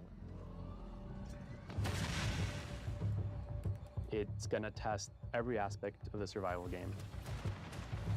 Probably gonna be forced to run to players in ways you haven't been on other maps. You're gonna. I just love how this, like, oh, the areas look so good.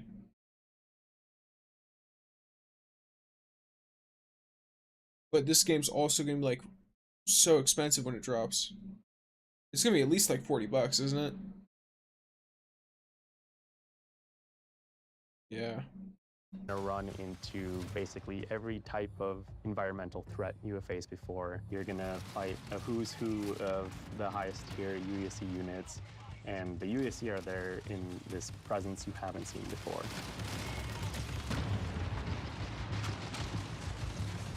It's really cool because each of the vaults is more successively challenging than the next. And that 7th vault is where you both are going to get the coolest thing, but also where you're going to learn the most about what happened to this place. At some point in your journey in Cryo Archive, you might start wondering if the UAC are there to keep you out or if they're actually there to keep something else in. Well, that's cool. Nice.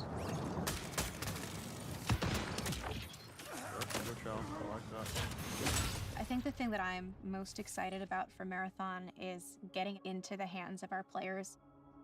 The biggest thing I want people to take away from Marathon is that it still feels amazing. It still feels like it has that spark. It takes all the aspects that I think Bungie is really good at.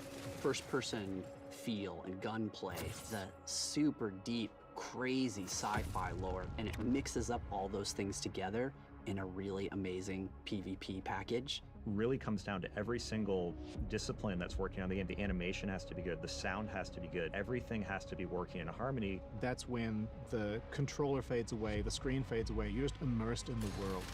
That is what we're trying to live up to. All right, Justin Sherman. Let's see what you can do. I'm down.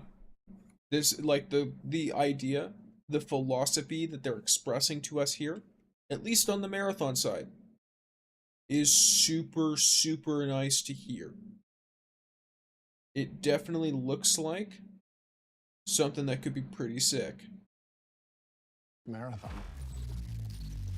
It is a mad dash. I'm not going to front about that. It's a mad dash to the finish, but that's when you got to put in the elbow grease and I like this guy. Extra sweat and blood it takes to get this done. Dude, what is this? What is it? 5 people in the extract.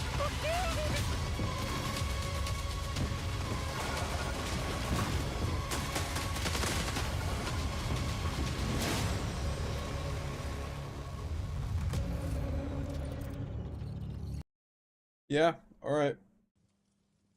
Holy. Let me...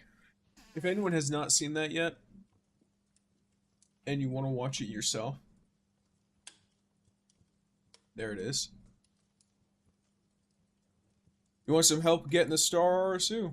Or do you want to try and get it yourself?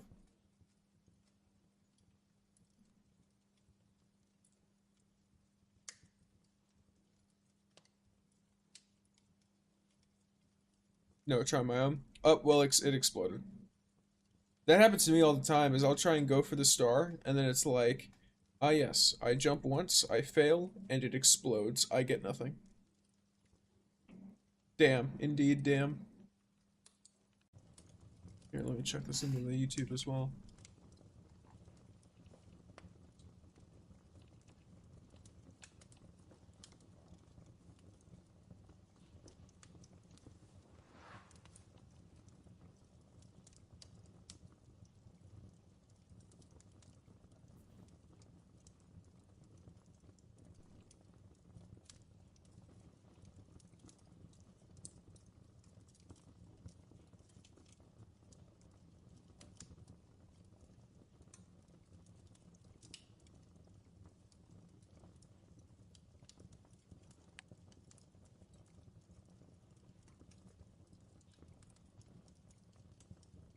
Yeah, that was really sick. Actually, yeah. Let me see, how much are they planning on making Marathon cost?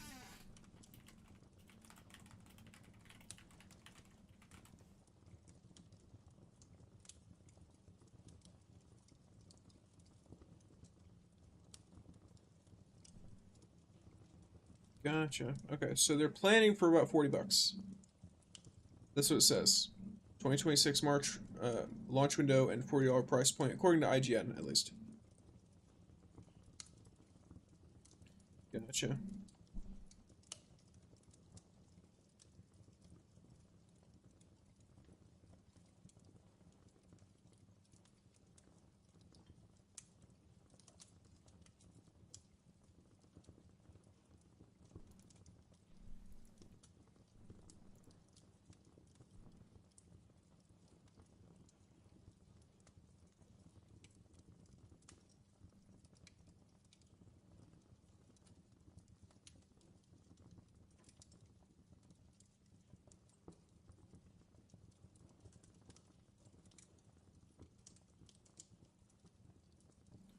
Alrighty.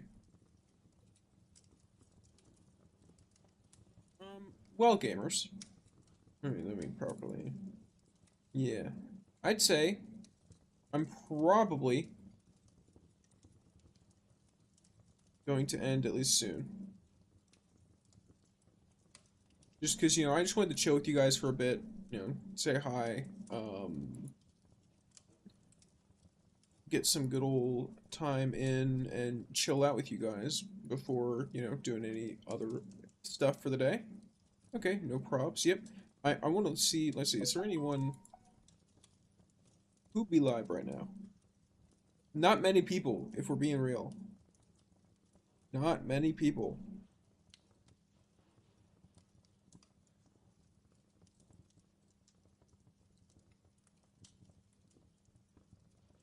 Vettel is live. Vettel is live. I could just quietly raid him and it should be fine.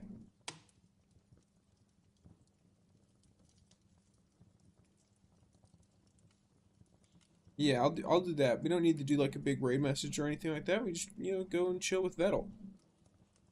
Alrighty, gamers. I hope everyone had a good time. Thank you all for being here. Everyone have a wonderful day, happy holiday, a Merry Christmas, regardless of what you celebrate. I just hope the day is good. In fact, I hope the rest of your year is good. Okay, happy Christmas. Yes. Let me... Vettel. Here we are.